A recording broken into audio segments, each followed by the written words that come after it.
বিসমিল্লাহির রহমানির রহিম। পরম করুণাময় ও অসীম দয়ালু আল্লাহর নামে শুরু। ومن أحسن قولا ممن دعا إلى الله وعمل صالحا وقال إنني من المسلمين.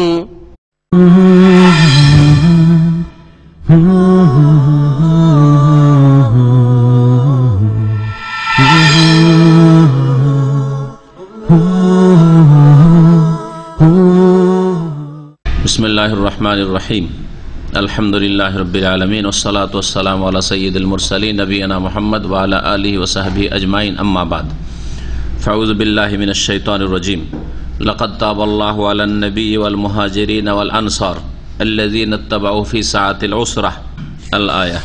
আল্লাহ পাক রব্বুল আলামিনের যাবতীয় প্রশংসা এবং নবী করিম সাল্লাল্লাহু আলাইহি ওয়াসাল্লামের উপর সালাতু সালামের পরে আজকে আমরা সূরা তওবার যে তাফসীর শেষ করেছি, সূরা তওবার যে লম্বা একটি ঘটনা, তা হচ্ছে তাবুক যুদ্ধের ঘটনা। এই তাবুক যুদ্ধে সাহাবায়ে কেরামদের মধ্য থেকে 3 জন খাঁটি মুখলেস সাহাবা যে কোনো কারণে হোক এই যাবজাছি করে তাদের তাবুক যুদ্ধে যাওয়া হয়নি। আর তাবুক যুদ্ধে হাজির হওয়া প্রত্যেক মুসলিমের জন্য ফরজে আইন ছিল, যারা মদিনায় ছিলেন তাদের জন্য। তো তারা যেহেতু যেতে পারেননি এবং সত্য কথা বলেছিলেন, আল্লাহ পাক রব্বুল আলামিন তাদের তওবা কবুল করেছিলেন, যার কথা সূরা তওবাতে উল্লেখ করা হয়েছে। আয়াতগুলির তাফসীর করেছি। তবে এই 3 জন সাহাবীর তওবার ঘটনা, তাদের সাথে রাসূলুল্লাহ সাল্লাল্লাহু আলাইহি সাল্লাম এবং সাহাবায়ে কেরামগণ নবী সাল্লাল্লাহু আলাইহি সাল্লামের নির্দেশে বয়কট করেছিলেন। তাদের সাথে কোনো চলাফেরা, কথাবার্তা, লেনদেন চলবে না, নিষিদ্ধ, যতক্ষণ পর্যন্ত আল্লাহ পাক স্বয়ং তাদের তওবা কবুল করার ঘোষণা না করবেন, জানিয়ে না দেবেন। এই ঘটনাটি একটি চমৎকার তওবা সম্পর্কে ঘটনা। আর জিহাদ যদি ফরজ হয়ে যায়, তাতে কেউ যদি হাজির না হয় আর ফরজে আইন হয়, তাহলে সেটা কাবিরা গুনাহ, বড় একটি ফরজ ত্যাগ করা কাবিরা গুনাহ। এই গুনাহ হয়েছিল এই 3 জন সাহাবা থেকে। মুনাফিকরা অনেকে ছিল যারা যায়নি, 80-র বেশি তাদের সংখ্যা ছিল, যারা মিথ্যা ওজর পেশ করে তারা অব্যাহতি পেয়ে গেছিল। কিন্তু আল্লাহ পাক তাদের মুখোশ খুলে দিয়েছিলেন। কোরআন কারীমে সূরা তওবাতে জানিয়ে দিয়েছেন যে এরা মিথ্যা কসম করে বলছে যে আমাদের ওজর ছিল, এদের কোনো ওজর ছিল না। হে নবী, তোমাকে এরা রাজি করতে চায়, অথচ তুমি রাজি হইলে কি হবে? আল্লাহ রাজি হবেন না। ফাইন তারদা আনহুম ফাইন্নাল্লাহা লা ইয়ারদা আনিল কওমিল ফাসিকিন। এই পাপিষ্ট মুনাফিকদের উপর আল্লাহ রাজি হবেন না। সত্য কথা মানুষকে সব সময় পরিত্রাণ দিয়ে থাকে, সত্যের মার নেই। ভুল করে দিয়েছেন যদি সত্য কথা বলেন, তাহলে আপাতত কিছুক্ষণের জন্য যাকে সত্য কথা বলছেন আর সেটা সে পছন্দ করছে না, অর্থাৎ সেটা সে চাইছিল না, আপনি এরকম অন্যায় করেছেন, স্বীকার করলেন আপনি যে আমার দ্বারা অন্যায় হয়েছে, কিন্তু এই সত্য আপনাকে মুক্তি দান করবে দুনিয়া আখিরাতে। আর যারা মিথ্যার আশ্রয় নেয়, যখন প্রকাশ পেয়ে যায় তখন আর লাঞ্ছনার শেষ থাকে না। আর দুনিয়াতে প্রকাশ না পেলে আখিরাতে তো অবশ্যই প্রকাশ পাবে যে আপনি মিথ্যার আশ্রয় নিয়েছেন, হ্যাঁ, মিথ্যা বলেছেন, তাই না? দুনিয়াতে প্রকাশ নাও পেতে পারে, কারণ ওহীর দরজা বন্ধ হয়ে গেছে। নবী করিম সাল্লাল্লাহু আলাইহি ওয়াসাল্লামের সামনে সত্য না বলে কেউ যদি মিথ্যার আশ্রয় নেয়, তাহলে তার নির্বুদ্ধিতা, বেকুফি, তার মুনাফিকরা বেকুফ। ওরা জানছে যে নবীর কাছে ওহী নাযিল হচ্ছে, মিথ্যা বলে লাভ আছে? হ্যাঁ, ওহী দিতে আল্লাহ জানিয়ে দেবেন যে এরা মিথ্যা কসম করে বলছে যে আমাদের ওজন ছিল, এদের ওজন নাই, তাই হয়েছে। তো দুনিয়াতেও লাঞ্ছিত, অপদস্থ হইল এই মুনাফিকরা, আর আখিরাতে মহাশাস্তি তাদের জন্য রয়েছে। হাদিসটা সরাসরি শুরু করি। আব্দুল্লাহ বিন কাব বিন মালিক, প্রখ্যাত সাহাবী কাব বিন মালিক রাদিয়াল্লাহু তাআলা আনহুর ছেলে আব্দুল্লাহ, তিনি তার পিতার এই ঘটনা, তওবার ঘটনা বর্ণনা করছেন। এই হাদিস সহিহ বুখারীতে রয়েছে, হাদিস নম্বর 50, সহিহ মুসলিমেও রয়েছে। আর আপনাদের লব্ধ কিতাব হাতে সহজে পাবেন রিয়াজুস সালেহিন, রিয়াজুস সালেহিন রয়েছে। রিয়াজুস সালেহিন হাদিস নম্বর 22, হাদিস নম্বর 22, তওবার অধ্যায়, দ্বিতীয় অধ্যায় এটি। রিয়াজুস সালেহিনের প্রথম অধ্যায় হচ্ছে বাবুল ইখলাস ওয়া ইহজারিন নিয়াতে, এটা ইখলাস, তারপরে তওবার অধ্যায় রয়েছে। এই তওবার অধ্যায়ে এই হাদিসটি লম্বা হাদিস, এত বড় হাদিস হাদিসের কিতাবে খুব কমই আছে। হাদিসটা আপনাদের সরাসরি শোনাই। আব্দুল্লাহ বিন কাব, ওয়াকানা কায়েদা কাবিন রাদিয়াল্লাহু আনহু মিন বানিহি হিনা আমিয়া। কাব বিন মালিক রাদিয়াল্লাহু তাআলা আনহু তার বার্ধক্যে পৌঁছে অন্ধ হয়ে গেছিলেন, দৃষ্টিশক্তি হারিয়ে ফেলেছিলেন। তো তার ছেলেদের মধ্যে এই আব্দুল্লাহ এত অনগত ছেলে ছিল যে তার বাপকে নিয়ে যাওয়া আসা মসজিদে, কোনো জায়গায় প্রয়োজনে নিয়ে যাওয়া আসা, এই কাজটা, এই খেদমত করতেন। বলছেন তিনি, সামেতো কাব বিন মালিক, আমার পিতা কাব বিন মালিকের কাছ থেকে শুনেছি, ইউহাদ্দিসু বিহাদিসিহি হিনা তাখাল্লাফা আন রাসূলিল্লাহ সাল্লাল্লাহু আলাইহি ওয়াসাল্লাম, তার সেই ঘটনা হাদিস বর্ণনা করেছেন আমাদেরকে, যেই হাদিসটির সম্পর্ক হচ্ছে তার পিছিয়ে থাকা সম্পর্কে, ফি গাজওয়াতে তাবুক, তাবুকের যুদ্ধে, তাবুকের যুদ্ধে অংশ না নিয়ে তিনি যাবজাসি করে যে থেকে গেছেন আমার পিতা, এই ঘটনা স্বয়ং আমি আমার পিতার কাছ থেকে শুনেছি। কালা কাব, কাব বলছেন, লাম্মা তাখাল্লাফা আন রাসূলিল্লাহ ফি গাজওয়াতিন গাজাহা কাত্তু ইল্লা ফি গাজওয়াতিত তাবুক, আমি কোন যুদ্ধে রাসূলুল্লাহ সাল্লাল্লাহু আলাইহি ওয়াসাল্লাম থেকে পিছিয়ে মদিনায় থেকে যাইনি, একমাত্র তাবুক যুদ্ধ ছাড়া। আর একটি যুদ্ধ ছিল যেটা ইসলামের প্রথম যুদ্ধ, সেটা কি? বদর। বলছেন গায়রা আন্নী কাদ তাখাল্লাফতু ফি গাজওয়াতি বদর, আর বদরে আমি পিছিয়ে ছিলাম, কিন্তু বদরে আসলে প্রথম থেকে ঘোষণা করা হয়নি যে যুদ্ধের জন্য আমরা বেরিয়ে যাচ্ছি। কারণ বদরে যখন 313 জন সাহাবাই কেরামদেরকে নিয়ে রাসূলুল্লাহ সাল্লাল্লাহু আলাইহি ওয়াসাল্লাম বেরিয়েছিলেন মদিনা থেকে, উদ্দেশ্য তাদের ছিল যে শাম দেশ থেকে মক্কার বাণিজ্যিক দল কাফেলা আসছে, মাল সামান নিয়ে, টাকা পয়সা নিয়ে, এটা আমরা তাদের কাছ থেকে কেড়ে নেব, লুটে নেব প্রতিশোধ স্বরূপ। কারণ আমাদের বাড়ি ঘর ভিটে মাটি ধন সম্পদ সবকিছু তারা দখল করে নিয়েছে মক্কায়, সুতরাং আল্লাহ পাক জায়েজ করেছেন এই প্রতিশোধ নেওয়া। এই প্রতিশোধ নেওয়ার উদ্দেশ্যে, জেহাদের উদ্দেশ্যে, লড়াইয়ের উদ্দেশ্যে বদরের যুদ্ধে যাওয়া হয়নি। কিন্তু আল্লাহ পাক রব্বুল আলামিন কোরআনে বদর সম্পর্কে বলেছেন যে ওয়াতাওয়াদ্দুনা আন্না গায়রা যাতিশ শাওকাতি তাকুনু লাকুম, তোমরা চাইছিলে যে এমন ভাবে তোমরা কিছু হাসিল করে নাও যাতে একটা কাঁটাও না লাগে, জাতি শৌকা, শৌকাতুন কাঁটা, কাঁটাও না লাগে গায়ে, মানে মাল সামান লুটে নিয়ে চলে আসবো আর কাজ করে দেবো, এটা আল্লাহ আবার চাননি। আল্লাহ কি চেয়েছে? এটা তোমরা চেয়েছিলে, তোমরা চেয়েছে যে কাফেলার ধন সামান গুলো নিয়ে চলে আসবো আমরা লুটে। ওয়ায়ুরিদুল্লাহ ইউহিক্কাল হাক্কা বিকালিমাতিহি, আর আল্লাহ পাক রব্বুল আলামিন সত্যকে তার বাণী দ্বারা প্রতিষ্ঠিত করতে, শক্তিশালী করতে চেয়েছেন। হক বাতিলের চূড়ান্ত ফয়সালা ইয়াউমুল ফুরকান, হক বাতিলের ফয়সালা করতে চেয়েছেন, কাফেরদের সাথে একটা লড়াই হয়ে যাক এখানে, এবং কাফেরদেরকে লাঞ্ছিত অপদস্থ করা হোক, 70 জনকে বন্দী করা আর 70 জনকে হত্যা করা, এর মাধ্যমে আল্লাহ এটা চেয়েছিলেন। সাহাবায়ে কেরাম কল্পনা তো রাখেননি যে 70 জনকে আমরা হত্যা করতে পারবো, এই কাফের আবু জাহলকে হত্যা করতে পারবো, আর 70 জনকে ধরে নিয়ে এসে বেঁধে রাখতে পারবো, তাদের কাছ থেকে মুক্তিপণ নিতে পারবো, কল্পনাতেও ছিল না। জেহাদের মাধ্যমে বিজয় লাভ হইলো, আর মুক্তিপণের মাধ্যমে যে ধন সম্পদ তাদের লুট করে নিতে চাইছিল ব্যবসা বাণিজ্যের, সেটা মুক্তিপণের মাধ্যমে চলে আসলো, ওটাও চলে আসলো। বলছেন যে বদর যুদ্ধে আগে থেকে জানা ছিল না যে জেহাদ হবে, সেই জন্য যায়নি।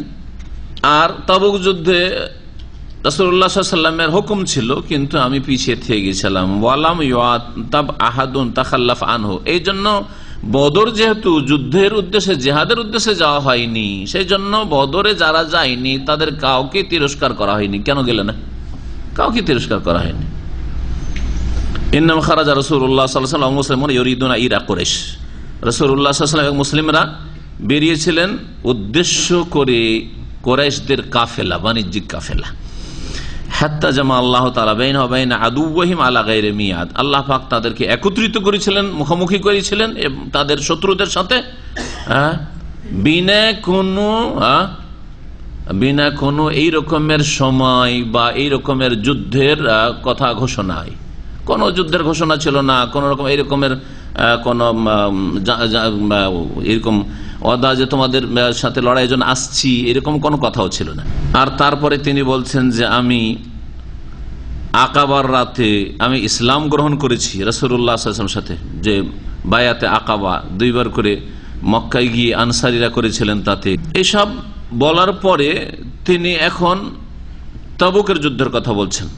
হাদিস করলাম বা সেজন্য তাবুকের যুদ্ধে সরাসরি আসছি। ওয়াকানা মিন খাবারি হিনা তাখাল্লাফতু আন রাসূলিল্লাহ সাল্লাল্লাহু আলাইহি ওয়াসাল্লাম ফি গাজওয়াতি তাবুক আন্নী লাম আকুন কাত্তু আকওয়া ওয়ালা আইসারা মিন্নি হিনা তাখাল্লাফতু আনহু ফি তিলকাল গাজওয়াত। আমি যে তাবুকের যুদ্ধে রাসূলুল্লাহ সাল্লাল্লাহু আলাইহি ওয়াসাল্লাম থেকে পিছিয়ে মদিনা থেকে গেছিলাম, ওই সময়ের চাইতে বেশি কখনো শারীরিক দিক থেকে শক্তিশালী এবং অর্থের দিক থেকে সচ্ছল কোনদিন ছিলাম না। অর্থাৎ আমার না আর্থিক সংকট ছিল, অভাবও ছিল না, আর শারীরিক কোনো অসুস্থতাও ছিল না, এইরকম কোনো ওজোর আমার ছিল না, যাওয়ার সুযোগ সুবিধা ছিল। আর শুধু তাই না, বলছেন ওয়াল্লাহি মা জামাতু ক্বাবলাহা রাহিলাতাইনি কাত্তু হাত্তা জামাতুহুমা ফি তিলকাল গাজওয়াতি।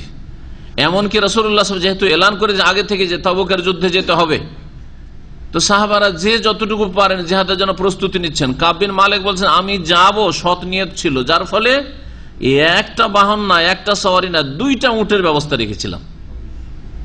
2 উট নেই, কি জানি একটা উট যদি থকে যায়, ক্লান্ত হয়ে যায়, তাহলে আরেকজন কাছে আসবে, বা একটা আমি নিজে ব্যবহার করে আরেকটা কোনো ভাইকে যদি প্রয়োজন হয় তো দিয়ে দেবো একটা বাহন। এই রকমের প্রস্তুতি ছিল, তার নিয়ত ছিল।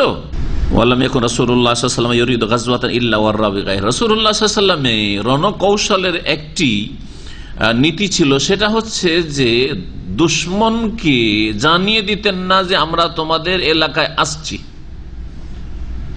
জিহাদ করার জন্য। কারণ জানিয়ে দিলে আগে থেকে কি হয়ে যাবে, সতর্ক সাবধান হয়ে যাবে, প্রস্তুতি নিয়ে নিবে, ঠিক না? সাহাবায়ে কেরামকেও জানাতেন না, তাহলে কি মিথ্যা বলতেন?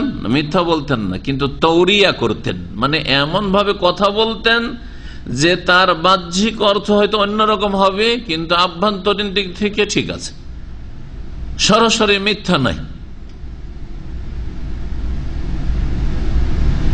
যদি আপনাকে কেউ জিজ্ঞেস করে আপনি কোথায় আছেন, বাইরে আছি, বলা যথেষ্ট কিনা? মিথ্যা তো নাই কথাটা। ইসলামিক সেন্টার আছি বলা জরুরি? হ্যাঁ জি বাইরে আছেন। যদি দেখেন যে আমি যদি বলে দিই যে আমি অমুক জায়গায় গেছি, আমার পিছনে দুশমন লাগবে, অনেকের আছে এরকম, শত্রু আছে। যদি আপনি জানিয়ে দেন যে আমি বাংলাদেশে আছি বা আসছি, এখান থেকে ছুটে যাচ্ছি, তাহলে অনেক শত্রু থাকতে পারে। সুতরাং আপনি যদি এই ক্ষেত্রে বা আপনার পরিবারকে যদি জিজ্ঞেস করে যে তিনি কোথায়, তিনি সৌদির বাইরে, যথেষ্ট নাই? সৌদি আরবের বাইরে আছেন উনি, জি হ্যাঁ। তাওরিয়া ইব্রাহিম আলাইহিস সালাম যে 3টি মিথ্যা কথা বলেছে, বাহ্যিক মনে হয় মিথ্যা, কিন্তু আসলে মিথ্যা না। আর এগুলোর ব্যাখ্যা আমি অনেক সময় করেছি। তার মধ্যে একটি ছিল কি, সারা আমার বোন, অথচ সারা তার স্ত্রী। স্ত্রী বোন হয় না? ইন্নামাল মুমিনুনা ইখওয়া, মুমিনরা পরস্পর ভাই বোন, ঠিক না? তো বাহ্যিক স্ত্রী, কিন্তু দিনের সম্পর্কে তিনি বোন। যদি স্ত্রী বলা হয় তাহলে ইব্রাহিমকে হত্যা করবে ওই জালেম শাসক, আর তারপরে তার স্ত্রীকে হরণ করবে। আর যদি ভাই বলা হয় তো জানটা বেঁচে যাবে, কারণ ভাই যখন, তাহলে এই মহিলাকে বিয়ে করা যায়, ওর ভাই বোনকে নিয়ে যাচ্ছে, এই তোর বোনের বিয়ে দে, ঠিক না? বা তোর বোনকে আমি চাই। কিন্তু কারো স্ত্রী যদি তাদের কথা বলা যাবে না, তোর স্ত্রীকে চাই, তো বিবাহিতা, কারো অধিকার নেই, ফুল হয়ে গেছে, তাই না? এঙ্গেজ হয়ে গেছে। জি হ্যাঁ, নবী করিম সাল্লাল্লাহু আলাইহি ওয়াসাল্লাম জিহাদে গেলে সরাসরি বলতেন না যে মক্কা বিজয়ের জন্য যাচ্ছি, খয়বারের যুদ্ধে যাচ্ছি, অমুক এলাকায় যাচ্ছি, এরকম বলতেন না। অর্রাবি গায়রিহা, একটু তৌরিয়া করে এমন ভাবে কথা বলতেন যাতে অস্পষ্ট থাকতো, সাহাবায়ে কেরামরাও জানতে পারতেন না যে কোথায় যাচ্ছেন রাসূলুল্লাহ সাল্লাল্লাহু আলাইহি ওয়াসাল্লাম। হাত্তা কানাত তিলকাল গাজওয়া, এমনকি তাবুকের যুদ্ধের সময় চলে আসলো। তাবুকের যুদ্ধের সময় একবারে ক্লিয়ার বলে দিলেন সবাইকে, সমস্ত সাহাবায়ে কেরামকে, আমাদেরকে মদিনা থেকে অনেক দূর তাবুক যেতে হবে, যাতে করে এই লম্বা সফরে প্রস্তুতি আগে থেকে নিয়ে নেয় যে এই 100-200 কিলোমিটার ব্যাপার না, 700 কিলোমিটার বেশি যেতে হবে। এই যুদ্ধ হয়েছিল কোন মৌসুমে, বলছেন ফাগাজাহা রাসূলুল্লাহ সাল্লাল্লাহু আলাইহি ওয়াসাল্লাম ফি হাররিন শাদীদিন, প্রচন্ড গরমের সময় এই যুদ্ধ এর জন্য সফর করেছিলেন। ওয়াস্তাকবালা সাফারান বাইদান ও মাফাজান, এবং রাসূলুল্লাহ সাল্লাল্লাহু আলাইহি ওয়াসাল্লাম এক লম্বা সফর, অনেক দূরে, এত দূরের সফর রাসূলুল্লাহ সাহাবায়ে কেরামদেরকে নিয়ে কোনো জিহাদে করেননি। নবী সাল্লাল্লাহু আলাইহি ওয়াসাল্লামের জিহাদ তায়েফে হয়েছে, হুনাইনের যুদ্ধ, আওতাসের যুদ্ধ, নয় মক্কা বিজয় হয়েছে, নয় বদরে হয়েছে, হ্যাঁ খয়বরে হয়েছে, সব কাছাকাছি এলাকায়। নাজদ এলাকায় জাতুর রেখা হয়েছে, আল কাসিম এলাকা 400-500 কিলোমিটার, তার বেশি না। ও মাফাজান অর্থাৎ বিশাল বিশাল মাঠ পার করতে হবে। ওয়াস্তাকবাল আদাদান কাসীরান, এবং অনেক লোককে সাথে নিয়ে যেতে হবে। ফাজাল্লা লিল মুসলিমিন আমরাহুম, সুতরাং মুসলিমদের জন্য তাদের এই বিষয়টিকে স্পষ্ট করে দিলেন। লিয়াতাহাবু ওহবাত গাজওয়া, তাদের যুদ্ধের জন্য যাতে ভালো করে প্রস্তুতি তারা নিয়ে নেয়। ফাখবারহুম বিওয়াজহিম আল্লাযী ইউরিদ, রাসূলুল্লাহ সাল্লাল্লাহু আলাইহি ওয়াসাল্লাম তাদেরকে জানিয়ে দিলেন যে কোন দিকে যেতে চাইছি আমি, তাবুকের উদ্দেশ্যে যাব। রোমানরা হুমকি দিচ্ছে যে এই আক্রমণ করতে মদিনায় আসছি খ্রিস্টানরা, সুতরাং তাদের বর্ডারের কাছে আমরা প্রস্তুত থাকব, যাতে করে মদিনা থেকে 700 কিলোমিটার দূরে তাদের প্রতিরোধ করা সম্ভব হয়, সেখানেই তাদের দমন করা সম্ভব হয়। অথচ রোমান সেই যুগে কত শক্তিশালী, কিন্তু সেনাবাহিনীতে শক্তিশালী হইলেও আর তার অস্ত্রে শক্তিশালী হইলেও ইমানের শক্তি সবচেয়ে বড় শক্তি। প্রিয় নবী মুহাম্মদ রাসূলুল্লাহ সাল্লাল্লাহু আলাইহি ওয়াসাল্লামকে 1 মাসের দূরত্বে দুশমন রয়েছে, কিন্তু ভীতি সঞ্চার করে কাফের দুশমনের অন্তরে সাহায্য করা হয়েছে কার?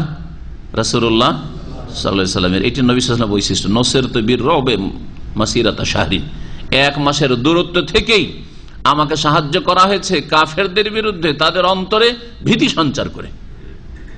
কাঁপছে অন্তর তাদের, সাহসী করছে না এত শক্তি থাকা সত্ত্বেও, যে মুহাম্মদ রাসূলুল্লাহ সাল্লাল্লাহু আলাইহি ওয়াসাল্লামের সামনে এসে আর তার সাহাবায়ে কেরামদের সামনে এসে লড়াই করবে। এই হচ্ছে আসল শক্তি। মুসলিমদের কাছে দুনিয়ার শক্তি নেই, সেজন্য আজকে মুসলিমরা গোলামি করছে, নয়, মুসলিমদের কাছে ইমানি শক্তি নেই। এই শক্তি প্রথম ফিরিয়ে নিয়ে আসতে হবে। এই শক্তি যদি চলে আসে, তো পার্থিব শক্তি যতটা রয়েছে ততটাই বিজয়ের জন্য যথেষ্ট রয়েছে, ততটা পৃথিবীর নেতৃত্ব দেওয়ার জন্য যথেষ্ট রয়েছে। কিন্তু পৃথিবীর নেতৃত্ব দেওয়ার জন্য প্রথম যোগ্যতা হইতে হবে ইয়াবুদুনানি লা ইউশরিকুনা বি শাইআ, আমার ইবাদত করে আমার সাথে শিরক করবে না।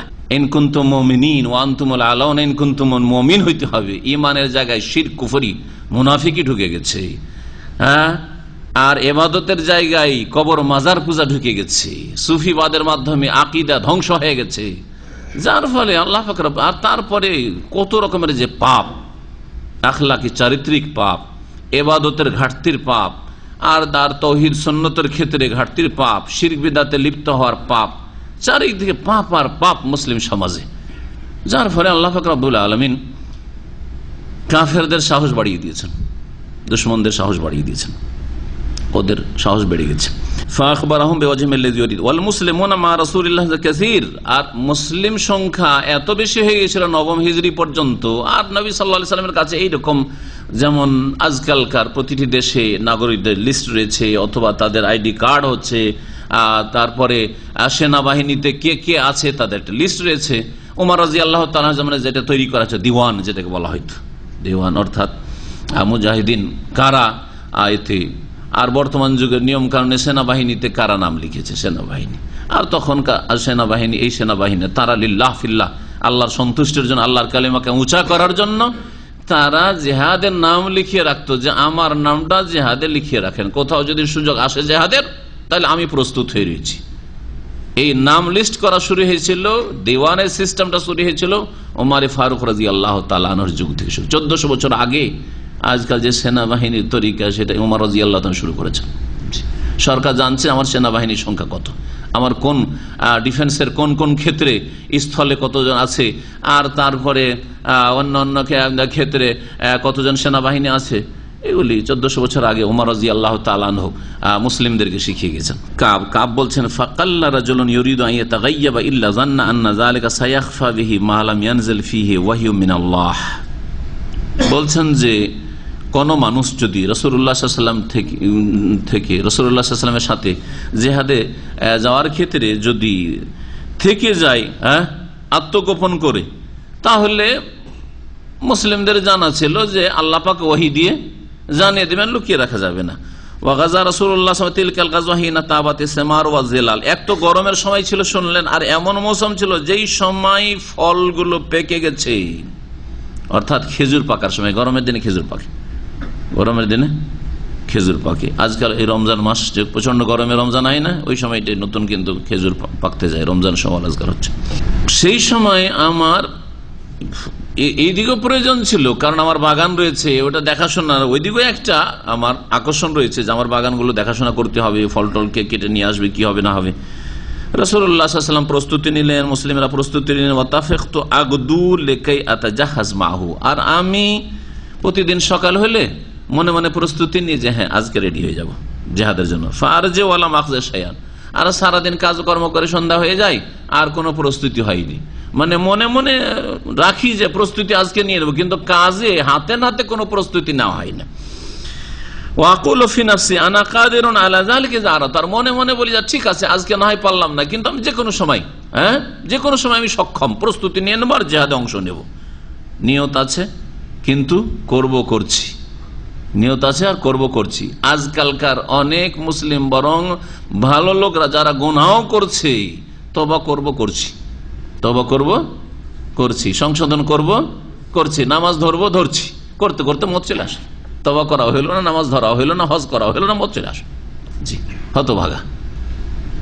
এই জন্য একটি ক্ষতিকর জিনিস আপনার জিন্দেগিতে হচ্ছে, যে কোনো কাজের ক্ষেত্রে আচ্ছা ঠিক আছে করছি, দুনিয়ার ক্ষেত্রেও ক্ষতিকর আর আখিরাতের ক্ষেত্রেও ক্ষতিকর, দিনের ক্ষেত্রেও ক্ষতিকর, দুনিয়ার ক্ষেত্রে ক্ষতিকর।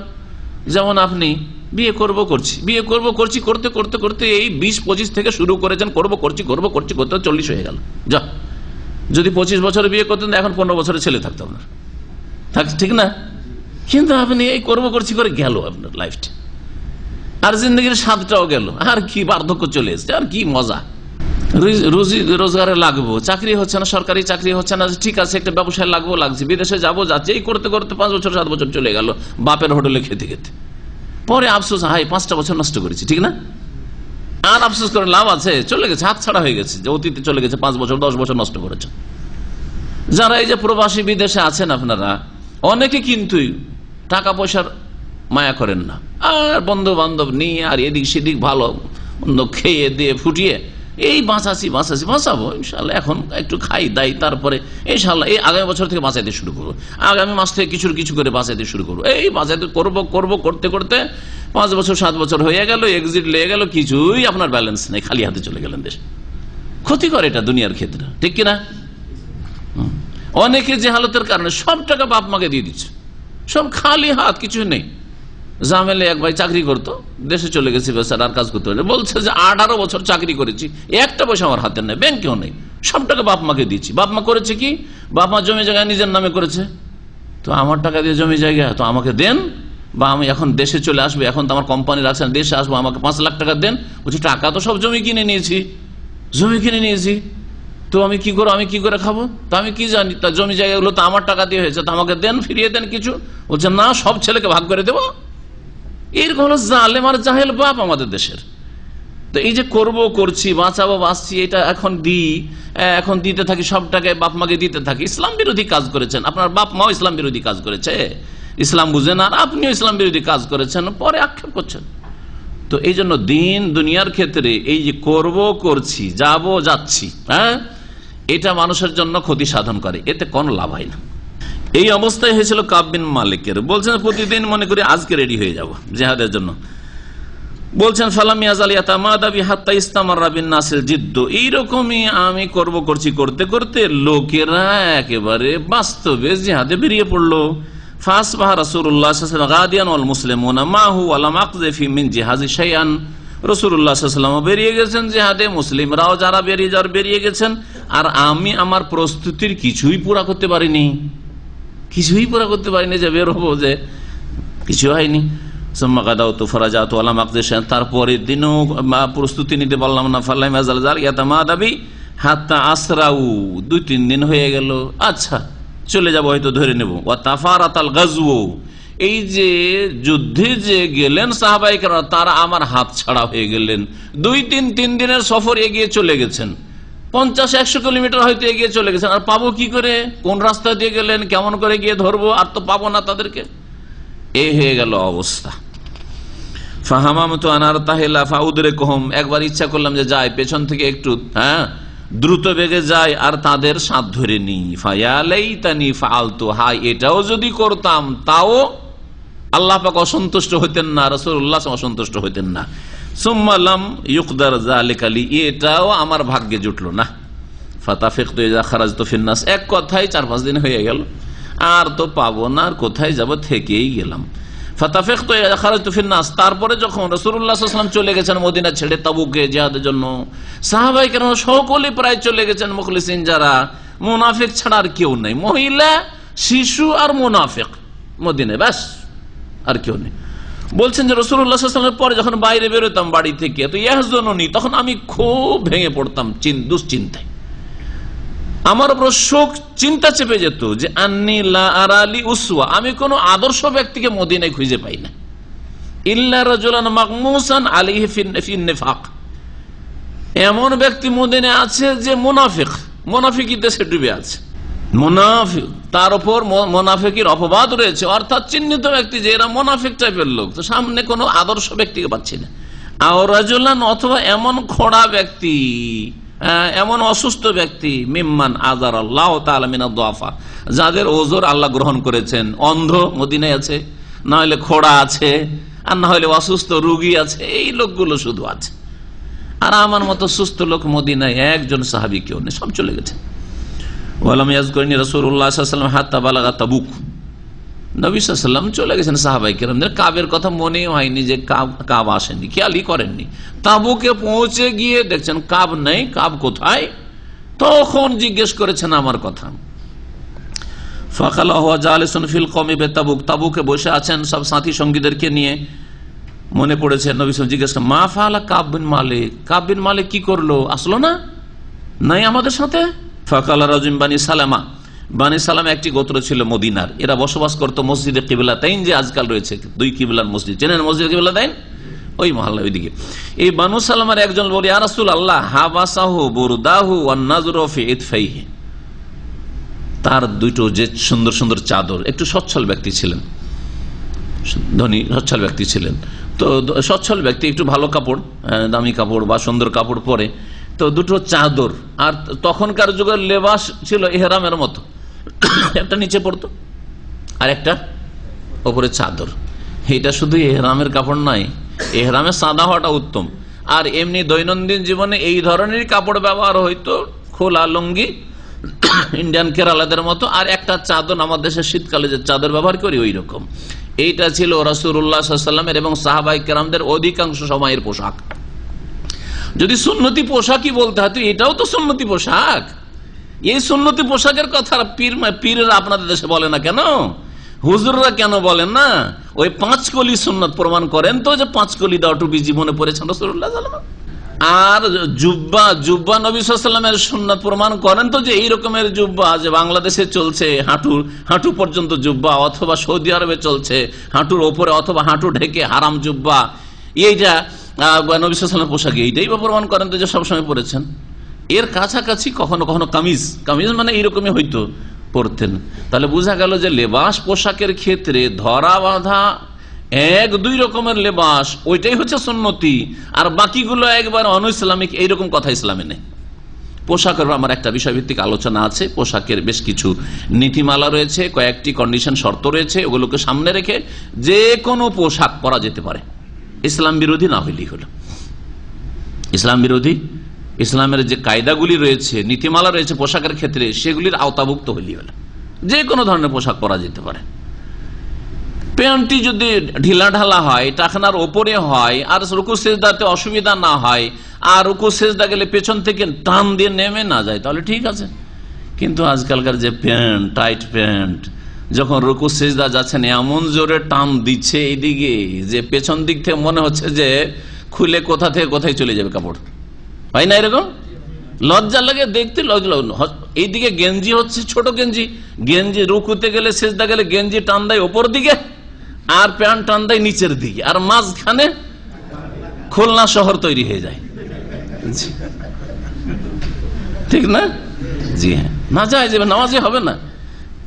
এই নাভি বরাবর যদি কাপড় না থাকে পেছন দিকে নিচে চলে যায়, তাহলে তো আপনার সতর খুলে গেল, তো নামাজ কি করা হয় বলেন দেখি?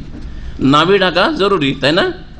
তো নাভি শুধু সামনের দিকে ঢাকবে আর পেছন দিকে চলে গেলে অসুবিধা নেই, একই হুকুম। নাভি বরাবর আপনার আগে পেছনে পুরোটা ঢাকা থাকতে হবে, এটা হচ্ছে শরীয়তের কাপড়। তাহলে এইরকম টাইট প্যান্ট পরবেন না, আর এইরকম ছোট গেঞ্জি পরবেন না যে গেঞ্জি ওপরে টান দিচ্ছে আর এইদিকে প্যান্ট, জেন্টস প্যান্ট দিচ্ছে নিচে টান আর মাঝখানে ফাঁকা। দেখে নেওয়ালাকে লজ্জা লাগে, পরিধানকারীকে লজ্জা লাগে না, এটা এক আশ্চর্যের বিষয়। যার নজর পড়ে যায় তাকে লজ্জা লাগে যে কি পরে আছে, আর যেই ব্যক্তি পরে মসজিদে আসছে অথবা চলাফেরা করছে তাকে লজ্জা লাগে না, অথচ লজ্জা করা উচিত থাকে। রাসূলুল্লাহ সাল্লাল্লাহু আলাইহি ওয়াসাল্লাম এর কাছে এই সাহাবী অভিযোগ করে দিলেন কি তার দুই চাদর তাকে বাধাগ্রস্ত করেছে, আর তার ডানে আর বামে নজর দেওয়া বাধাগ্রস্ত করেছে। তার মানে তার অহংকার তাকে বাধা দিয়েছে। ভালো কাপড় পরলে অনেক সময় কি চলে আসে? অহংকার চলে আসে। আল্লাহ অহংকার মুক্ত রাখেন। কিছু কিছু লোকের আসে না, দামি দামি কাপড় পরলে কাপড়ের দিকে শুধু তাকাইতে থাকে, ঠিক কিনা? দামি ঘড়ি পরলে বারবার ঘড়ির দিকে তাকাইতে থাকে। জীবনে যে নতুন ঘড়ি পরেছেন সবাই জানেন, জীবনের প্রথম নতুন ঘড়ি, জীবনের লাইফে প্রথম যে ঘড়ি পরেছেন ভালো করে জানেন। কোনো কাজ নেই, টাইম টেবিল দেখা নেই, মাঝে মাঝে একটু করে দেখা, মাঝে মাঝে একটু করে দেখা। এটা কি মজা লাগছে আপনাকে এই ঘড়িতে? দামি ঘড়ি যদি বিশেষ করে হয়, একটা যুগ ছিল আমরা যখন ওই যৌবনকালে আসে শিকো ঘড়ি, সিটিজেন ঘড়ি, অনেক ভালো ঘড়ি, এর চাইতে দামি ঘড়ি জানতাম না আমরা। হ্যাঁ, তো সেই সময়ের ঘড়ি, ওগুলো ঘড়ি যারা হাতে দিত অহংকার। এমনি চশমা, এই চশমা একটা যুগ ছিল, চশমা চোখে দিলে অহংকার চলে আসে। এখন তো চশমা অহরহ হয়ে গেছে, হয়তো রোগের কারণে চশমা হয়ে গেছে। অনেকের দামি মোবাইল আজকাল, ওর মোবাইলে কল নাই, কিচ্ছু নেই, এমনি বের করে বসে আছে, দেখাচ্ছে যে আছে আমার কাছে, যেটা একবারে নতুন এসছে সেইটা আমার কাছে আছে। অহংকার, গুনাহগার, কবিরা গুনাহ, কবিরা গুনাহ, বড় গুনাহ অহংকার। তো এই সাহাবী একটা অভিযোগ তুলে দিলেন যে তার অহংকার, আর তারপরে তার অহংকারে যখন চলাফেরা করে এইদিকে তাকায় ওইদিকে তাকায়। যারা অহংকারী তারা এরকম করে না, হ্যাঁ, এইদিকে নজর দেয়, এইদিকে নজর দেয়, মানে শরীর স্বাস্থ্য ভালো তো, মোটাসোটা মানুষ, শক্তিশালী মানুষ, এই অহংকার তাকে বাধা দিয়েছে। মানে লোক অহংকারী সেজন্য আসেন। এক কথা বলতে চাইল কি যে কাব হয়েছে অহংকারী এই জন্য আসেনি, প্রতিবাদ করার লোক ছিলেন ওখানে। ফাকাল আলাহু মুআয ইবনে জাবাল, প্রখ্যাত সাহাবী মুআয ইবনে জাবাল বললেন যে বেসা মা কুলতা, তুমি খুব খারাপ কথা বললে। এই যে বললে যে কাব অহংকারী, এটা ভুল কথা বললে, তুমি খুব জঘন্য কথা বললে। ওয়াল্লাহি, আল্লাহর কসম করে বলছি, ইয়া রাসূলুল্লাহ, আল্লাহ মা আলিমনা আলাইহি ইল্লা খায়রান, কাব বিন মালিক সম্পর্কে আজ পর্যন্ত কোন ব্যাড রিপোর্ট আমি জানি না, খারাপ কথা কিছু জানি না। ভালো মানুষ, কিন্তু আসেনি কেন সেটা দেখার বিষয় রয়েছে। এমনিতে সে অহংকারী বা কিছু, এটা মিথ্যা কথা, ভুল কথা এটা।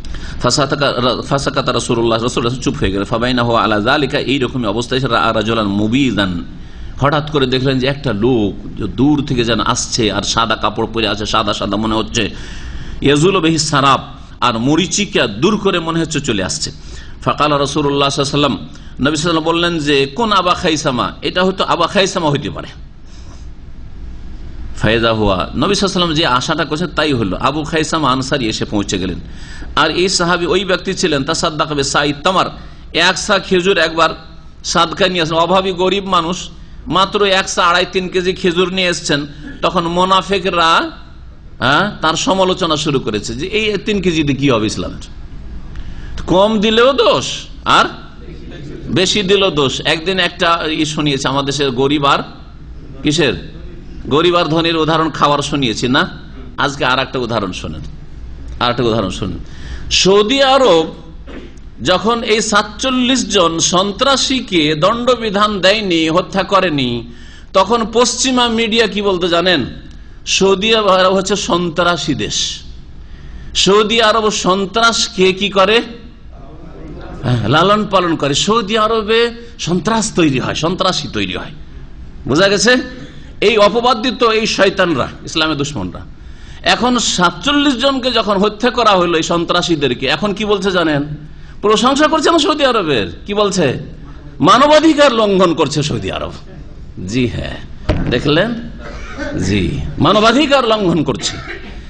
আর 47 জন ওই সুন্নিগুলোকে যে দণ্ডবিধান দেওয়া হচ্ছে ওদের জন্য নয়, ওদের জন্য কান্না করে না ইহুদি নাসারারা।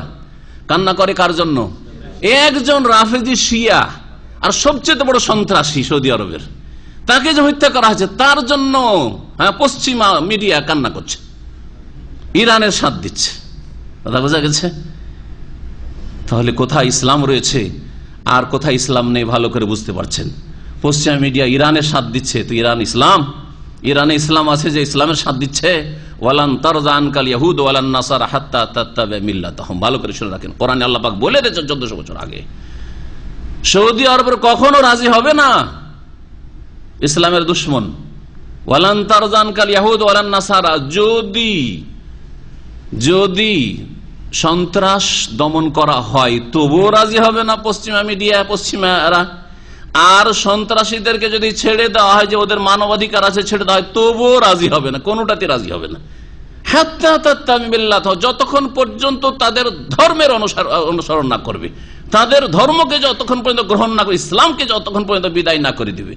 যেহেতু শিরক কুফরি করে আর উমর রাদিয়াল্লাহু তাআলা আনহুর খুনি অগ্নিপূজক মাজুসির মাজারের পূজা করে ইসলাম থেকে বেরিয়ে গেছে পার্সিয়ানরা, রাফেজিরা, যার ফলে ওদের ওপর খুশি যে এরা তো আমাদের ধর্মের লোক। বোঝা গেছে? এরা আমাদের খাদেম লোক। কিন্তু সৌদি আরব যেহেতু তৌহিদের দেশ, তৌহিদের উপর কখনো ইহুদি নাসারা রাজি হবে না। বুঝতে পারলেন? এবারে মুনাফিকরা ওইরকম ছিল। বেশি কেউ যদি দান করতে আসতো, এই আয়াত আমাদের সূরা তাওবাতে আয়াতে তাফসীর হয়েছে, আল্লাযীনা ইয়ালমিজুনাল মুতাওয়্যিনা মিনাল মুমিনিনা ফিস সাদাকাত, যারা মুক্ত হস্তে বেশি করে দান করত তাদেরও দানের সমালোচনা করত। অহংকারী লোক দেখানো নিয়ে এসছে, না হলে কেন বেশি করে দিতে আসবে? বেশি করে দিতে এসছে ও আসলে আল্লাহ সন্তুষ্টির জন্য না, লোক দেখানোর জন্য। জি, আর যদি অল্প স্বল্প দিত এই আবু খাইসামার মতো, তো ইন্নাল্লাহ গানিয়ুন আন সাদাকাতি হাযা, এই 3 কিলোতে হবেই বাকি ইসলামের। জি, আল্লাহর কোনো প্রয়োজন নেই 2.5-3 কিলোর। কালা কাব বলছে ফালামা বালাগানি আন্না রাসূলুল্লাহ সাল্লাল্লাহু আলাইহি ওয়াসাল্লাম কাদ তাওয়াজ্জাহা কাফিলান মিন তাবুক, আমি সংবাদ পেলাম যে রাসূলুল্লাহ এখন তাবুক থেকে ফিরছেন। হাদারানি বাসি, তখন আমার শোক আমার জীবনে নেমে আসলো আর আমার দুশ্চিন্তা নেমে আসলো। কি করব আমি, কি করব? ফাতাফাকতু আতাযাক্কারুল কাযিব, বারবার করে আমি মিথ্যা কথা স্মরণ করতে শুরু করলাম। কোন মিথ্যা কথা বলা যায় কি যায় না, এরকম শয়তান কিন্তু ওয়াসওয়াসা দেয় না? ভালো মানুষের ওয়াসওয়াসা দেয় যে কি করব, এটা বলবো না ওইটা বলবো, মিথ্যা বললে এইরকম করে বলবো না ওইরকম করে বলবো। আপনি যদি কোনো খারাপ এমন কিছু করেন যে আসল বিষয়টাকে গোপন রাখতে চাইছেন, তাহলে কি করেন? নানান চিন্তা করতে হয় যে আমি কোন কথাটা বলবো, তাই না? কোন কথাটা বলবো যে ওয়াকুলু, আর বলতাম যে বেমা আখরুজু মিন সাখাতিহি গাদান, আগামী কালকে রাসূলুল্লাহ সাল্লাল্লাহু আলাইহি ওয়াসাল্লামের অসন্তুষ্টি থেকে কি করে মুক্ত হব, আমি কেমন করে বাঁচবো আমি থেকে। ওয়াস্তাইনু আলা যালিকা বিকুল্লি জি রাইন মিন আহলি, আমার পরিবারের প্রত্যেক জ্ঞানগুণী ব্যক্তির পরামর্শ নেওয়া শুরু করলাম যে বলেন তো, আমি তো গেলাম না জিহাদে, এত বড় ফরজ কাজ ছাড়লাম, রাসূলুল্লাহ নারাজ, আল্লাহ নারাজ, এখন আমি করবোটা কি, কিভাবে অজুহাত পেশ করবো নবী সাল্লাল্লাহু আলাইহি ওয়াসাল্লামের কাছে। ফালাম্মা কিলা, যখন বলা হলো ইন্না রাসূলাল্লাহ কাদ আযাল্লা কাদিমান, যখন আমাকে জানানো হলো যে রাসূলুল্লাহ সাল্লাল্লাহু আলাইহি ওয়াসাল্লাম এই পৌঁছে গেছেন, মদিনার কাছাকাছি পৌঁছেই গেছেন, এই আজকেই চলে আসবেন বা কালকে চলে আসবেন। এতদিন পর্যন্ত এতে প্রায় যথেষ্ট সময় লাগে তাবুক থেকে মদিনা আসতে, 10 দিন 12 দিন বা 15 দিন এইরকম সময় লাগে। তো এই সময়টা এই চিন্তাতে থাকলাম বিভিন্ন রকমের, মিথ্যা কথা বলবো না কি করবো, তো মিথ্যা বললে কিরকম করে মিথ্যা কথা বলবো, কি করে বাঁচবো। যখন শুনতে পেলাম যে নবী সাল্লাল্লাহু আলাইহি ওয়াসাল্লাম কাছে চলে এসেছেন মদিনার, এই চলে আসবেন এখন, জাহা আন্নিল বাতিল হাত্তা আরাফতু আন্নি লান আনজু মিনহু বিশাইইন আবাদা। যত মিথ্যা কথা আমার কল্পনায় ছিল সব আমার মগজ থেকে উধাও হয়ে গেল, আর কোনো মিথ্যা কথা নেই। আর আমি নিশ্চিত হইলাম যে আমাকে এই মিথ্যা কথা বাঁচাইতে পারবে না। ফাজমাত সিদকাহু, আমি সত্য কথার জন্য সংকল্পবদ্ধ হইলাম। ওয়াসবাহ রাসূলুল্লাহ কাদের, সকালবেলা রাসূলুল্লাহ পৌঁছে গেলেন পরের দিন। ওয়াকানা ইযা কাদামিন সাফার, রাসূলুল্লাহ যখনই সফর থেকে আসতেন তখন কি করতেন? বাদাবিল মসজিদ, প্রথম মসজিদে যেতেন, বাড়ি যেতেন না, প্রথম পরিবারের সাথে দেখা করতেন না, প্রথম ঘরে ঢুকতেন না। ফারা কাফি রাকাতাইন, 2 রাকাত নামাজ পড়তেন সফর থেকে এসে। তারপরে লোকজনের সাথে দেখা সাক্ষাৎ যা হইলো হয়ে গেল ওখানে প্রাথমিক, আর তারপরে তখন বাড়িতে ঢুকতেন। ততক্ষণ পর্যন্ত বাড়িতে ওরা প্রস্তুতি নেবে, স্ত্রী স্বামী নেই, হয়তো প্রস্তুতি নেই, ভালো কাপড়ে নেই, হ্যাঁ মেকআপ করে নেই, একটু সময় দিতে হবে। আর হঠাৎ করে কেউ ঢুকে গেলেন, আজকাল আর মোবাইলের যুগে তো ঢুকা যায় আপনার সরাসরি। আর তারপরেও সুন্নত উত্তম হচ্ছে যে মসজিদে গিয়ে 2 রাকাত নামাজ পড়েন, আর গ্রামের বা শহরের আশেপাশে প্রতিবেশীরা আছে ওদের সাথে একটু সালাম দেওয়া, দেখা সাক্ষাৎ প্রাথমিক হয়ে যাক, তারপরে বাড়িতে ঢোকেন। কিন্তু যখন মোবাইলের যুগ ছিল না, তখন হঠাৎ করে গিয়ে বিদেশি লোকেরা, প্রবাসী যারা বাড়িতে পরিবারের কাছে রাতে অথবা দিনে কোনো সময় চলে যাওয়া, এটা নিষেধ করেছেন নবী করিম সাল্লাল্লাহু আলাইহি ওয়াসাল্লাম, নিষেধ করেছেন। আর এতে বড় রহস্য রয়েছে। সুম্মা জালাসা লিন-নাস, তারপরে নবী সাল্লাল্লাহু আলাইহি ওয়াসাল্লাম 2 রাকাত নামাজ পড়ে মসজিদেই বসে গেলেন, বাড়িও গেলেন না। ফালাম্মা ফাআলা যালিকা, যখন নবী সাল্লাল্লাহু আলাইহি ওয়াসাল্লাম বসে গেলেন, জা আল মুখাল্লাফুন ইয়াতাজিরুনা ইলা ইয়াহলিফুন আল্লাহ, যত পিছিয়ে থাকা মুনাফিকরা ছিল এরা এসে নিজের অজুহাত পেশ করা শুরু করলো আর শপথ করা শুরু করলো। ওয়াকানু বিজআ ওয়া সামানিনা রাজুলান, এদের সংখ্যা 80-র অধিক ছিল, 80-র অধিক ছিল। এরা সব মুনাফিক, কোনো ওজর ছিল না, মিথ্যা ওজর পেশ করে অব্যাহতি নিতে চায় রাসূলুল্লাহ সাল্লাল্লাহু আলাইহি ওয়াসাল্লামের কাছ থেকে মুক্ত হওয়ার চেষ্টা করলো, কিন্তু আল্লাহ তো তাদের গুমর ফাঁস করিয়ে দিলেন।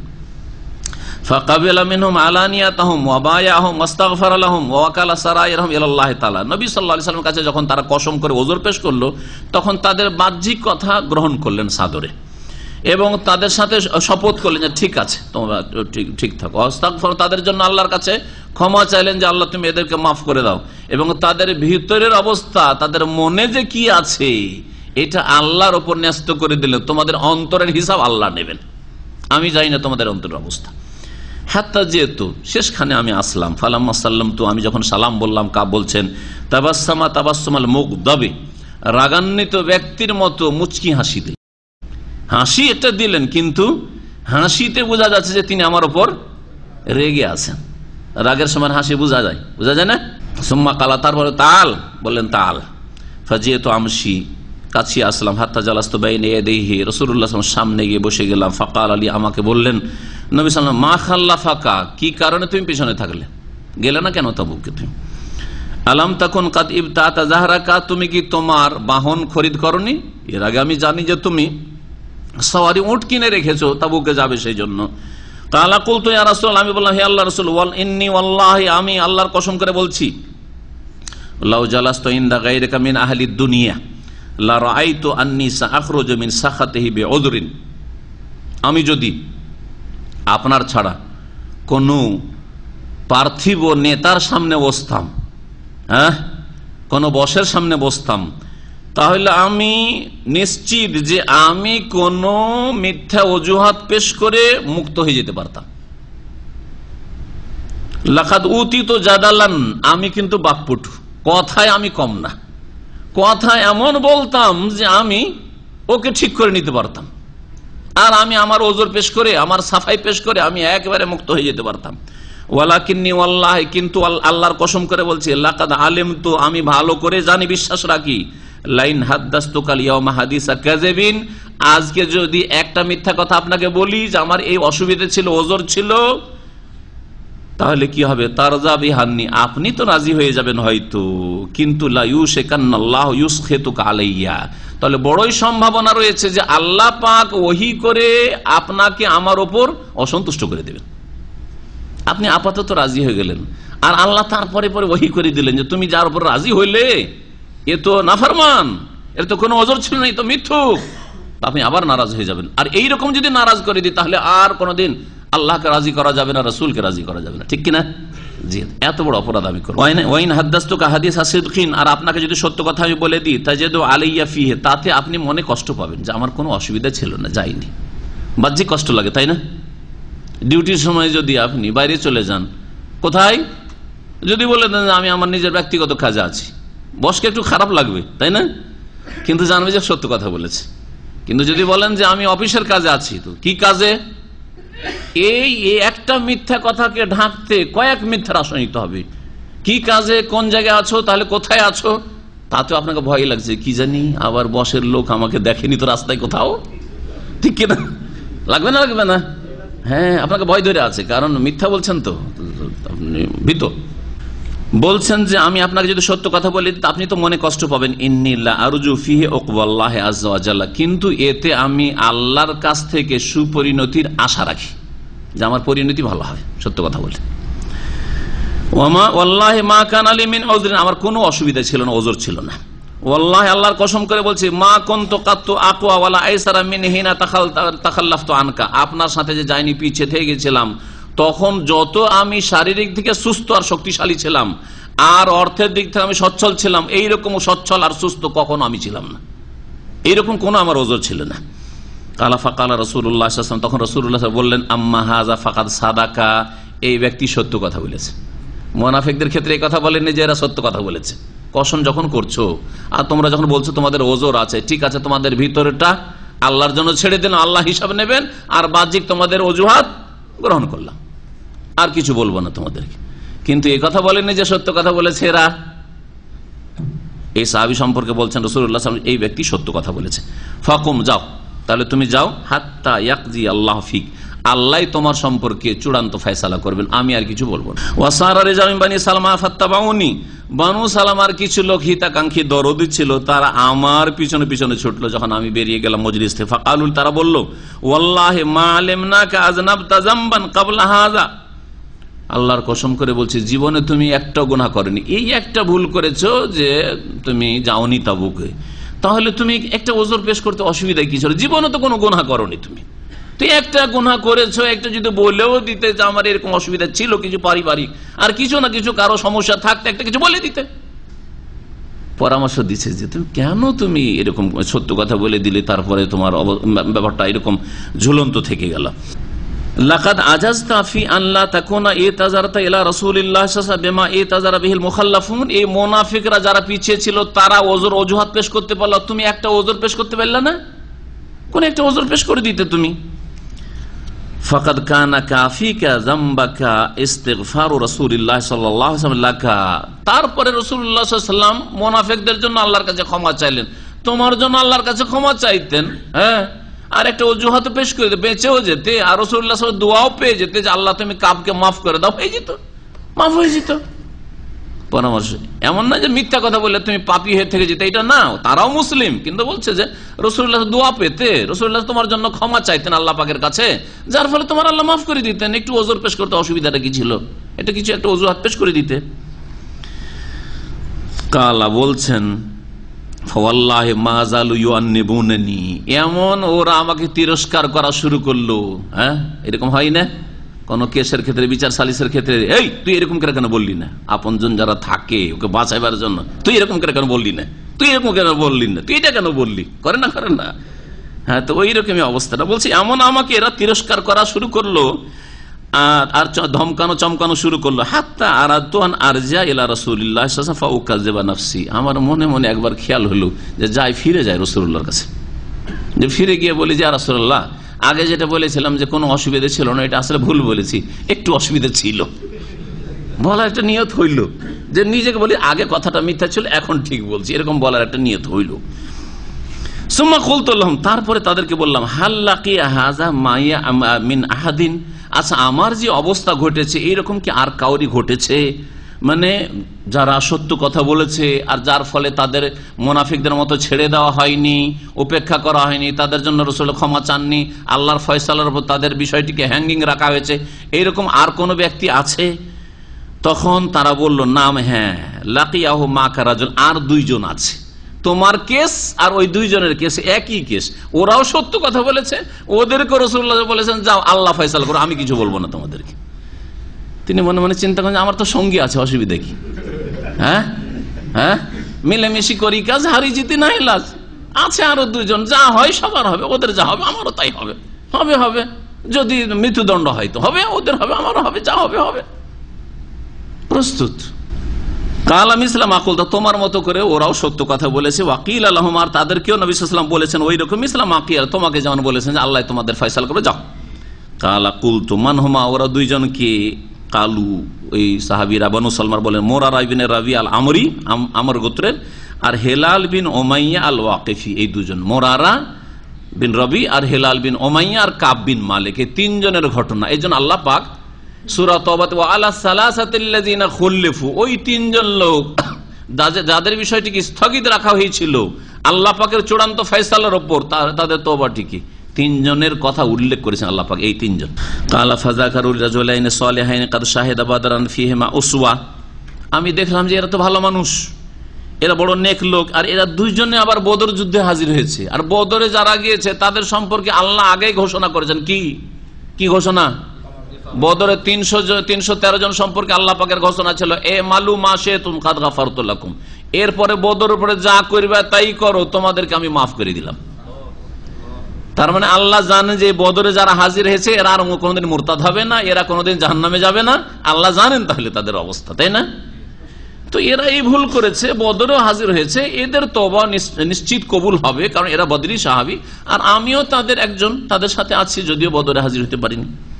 কালা ফামাজাইতো, আমার আদর্শ আছে আরো দুজন যাক, ফামাজাইতো হিনা যাকারুহুমা লি, যখন এই দুইজন কথা বলে তখন আমি বাড়ি চলে গেলাম। ওয়ানাহা রাসূল আন কালামিনা আইয়ুহা সালাস মিন বাইনে মান তাখাল্লাফা আনহু ফাজতানাবান নাস, রাসূলুল্লাহ সাল্লাল্লাহু আলাইহি ওয়াসাল্লাম আমাদের তিনজনের সাথে কথা বলা সকলকে নিষেধ করে দিলেন, কেউ এই তিনজনের সাথে কথা বলবে না। লোকেরা আমাদের থেকে এমন দূরে দূরে চলা শুরু করলো, তাদের চেহারাই পাল্টে গেল। যে লোকগুলো হাসি মুখে কথা বলতো, যে লোকগুলি বসে বসে ঘন্টা ঘন্টা গল্প করতো, মজলিসে বসতো, তারা কেউ একটা কথার উত্তর দেয় না, কথা বলা তো দূরের কথা। হাত্তা তানাক্কারাত লি ফি নাফসিল আরদ, এমন কি পৃথিবী যেন আমার জন্য বদলে গেছে, এখানে বদলে গেছে, মনে হয় না যে আমি ওই মদিনে আছি যে মদিনায় ছিলাম কালকে।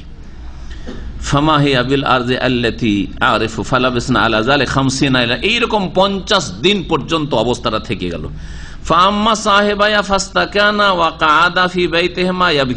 ওই দুইজন একটু বার্ধক্যে পৌঁছা লোক ছিলেন, একটু বয়স্ক লোক, 40 পার হয়ে গেছে ওদের বয়স। তো যখন 40 পার হওয়া লোক, ওরা বাড়িতে গিয়ে একবার নির্জনে বসে গেল। কেউ যখন আমাদের সাথে কথা বলবে না, আর সবাই বয়কট করেছে, আর রাত দিন তারা কান্না করে। মুরারা ইবনে রাবি আর হেলাল বিন উমাইয়া রাত দিন তারা কান্না করতে থাকে।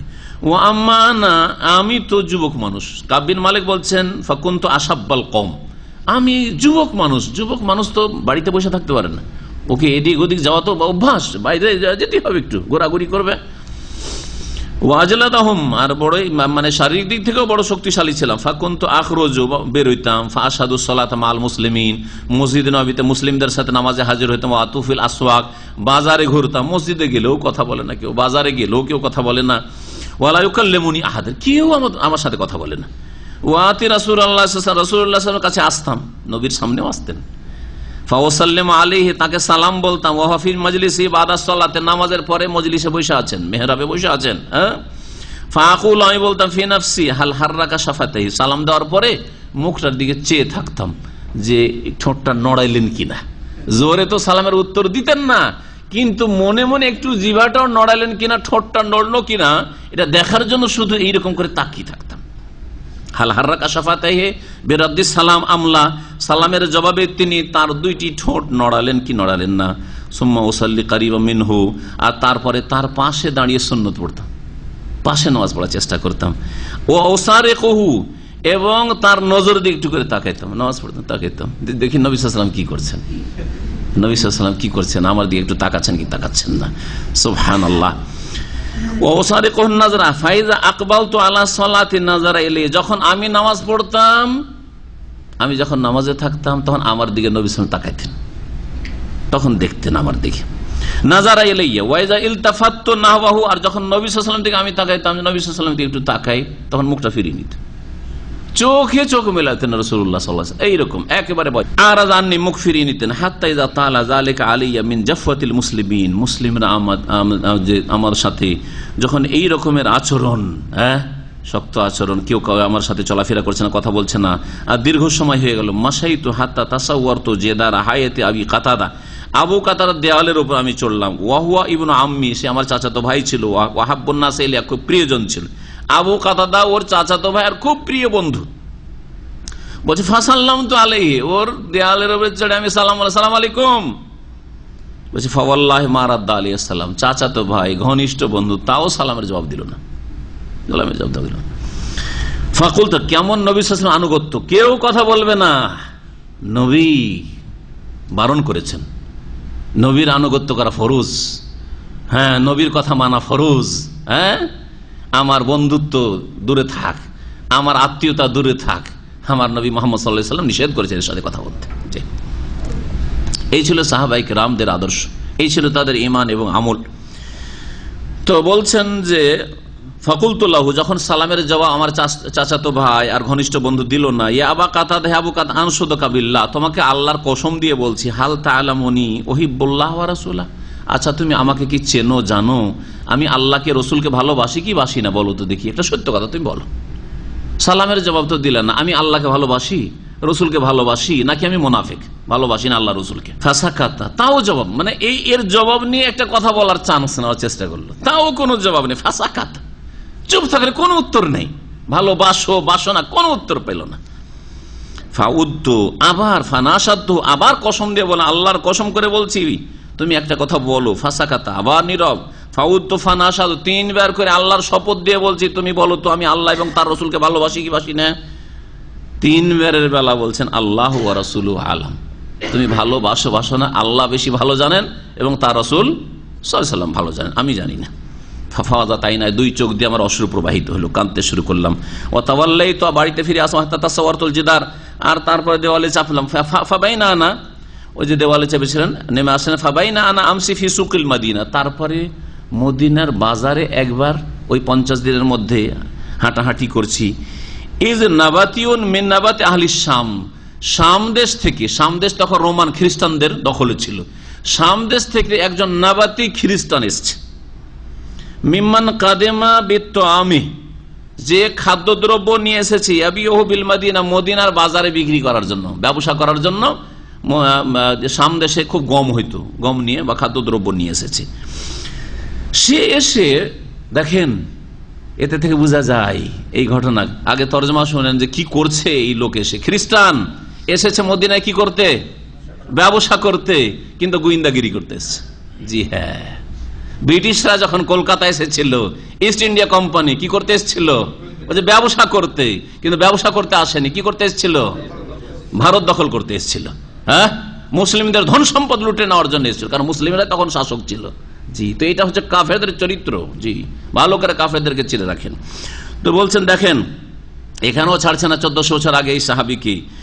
এই খ্রিস্টান এসে মদিনায় খাদ্যদ্রব্য বিক্রি করতে, ব্যবসা করতে এসে এসে বলছে মাইয়াদুল্লাহ আলা কাব বিন মালিক, কে আমাকে দেখিয়ে দিবে কাব বিন মালিক কোনটা, কাব বিন মালিক কোথায় আছে, কে বলতে পারো?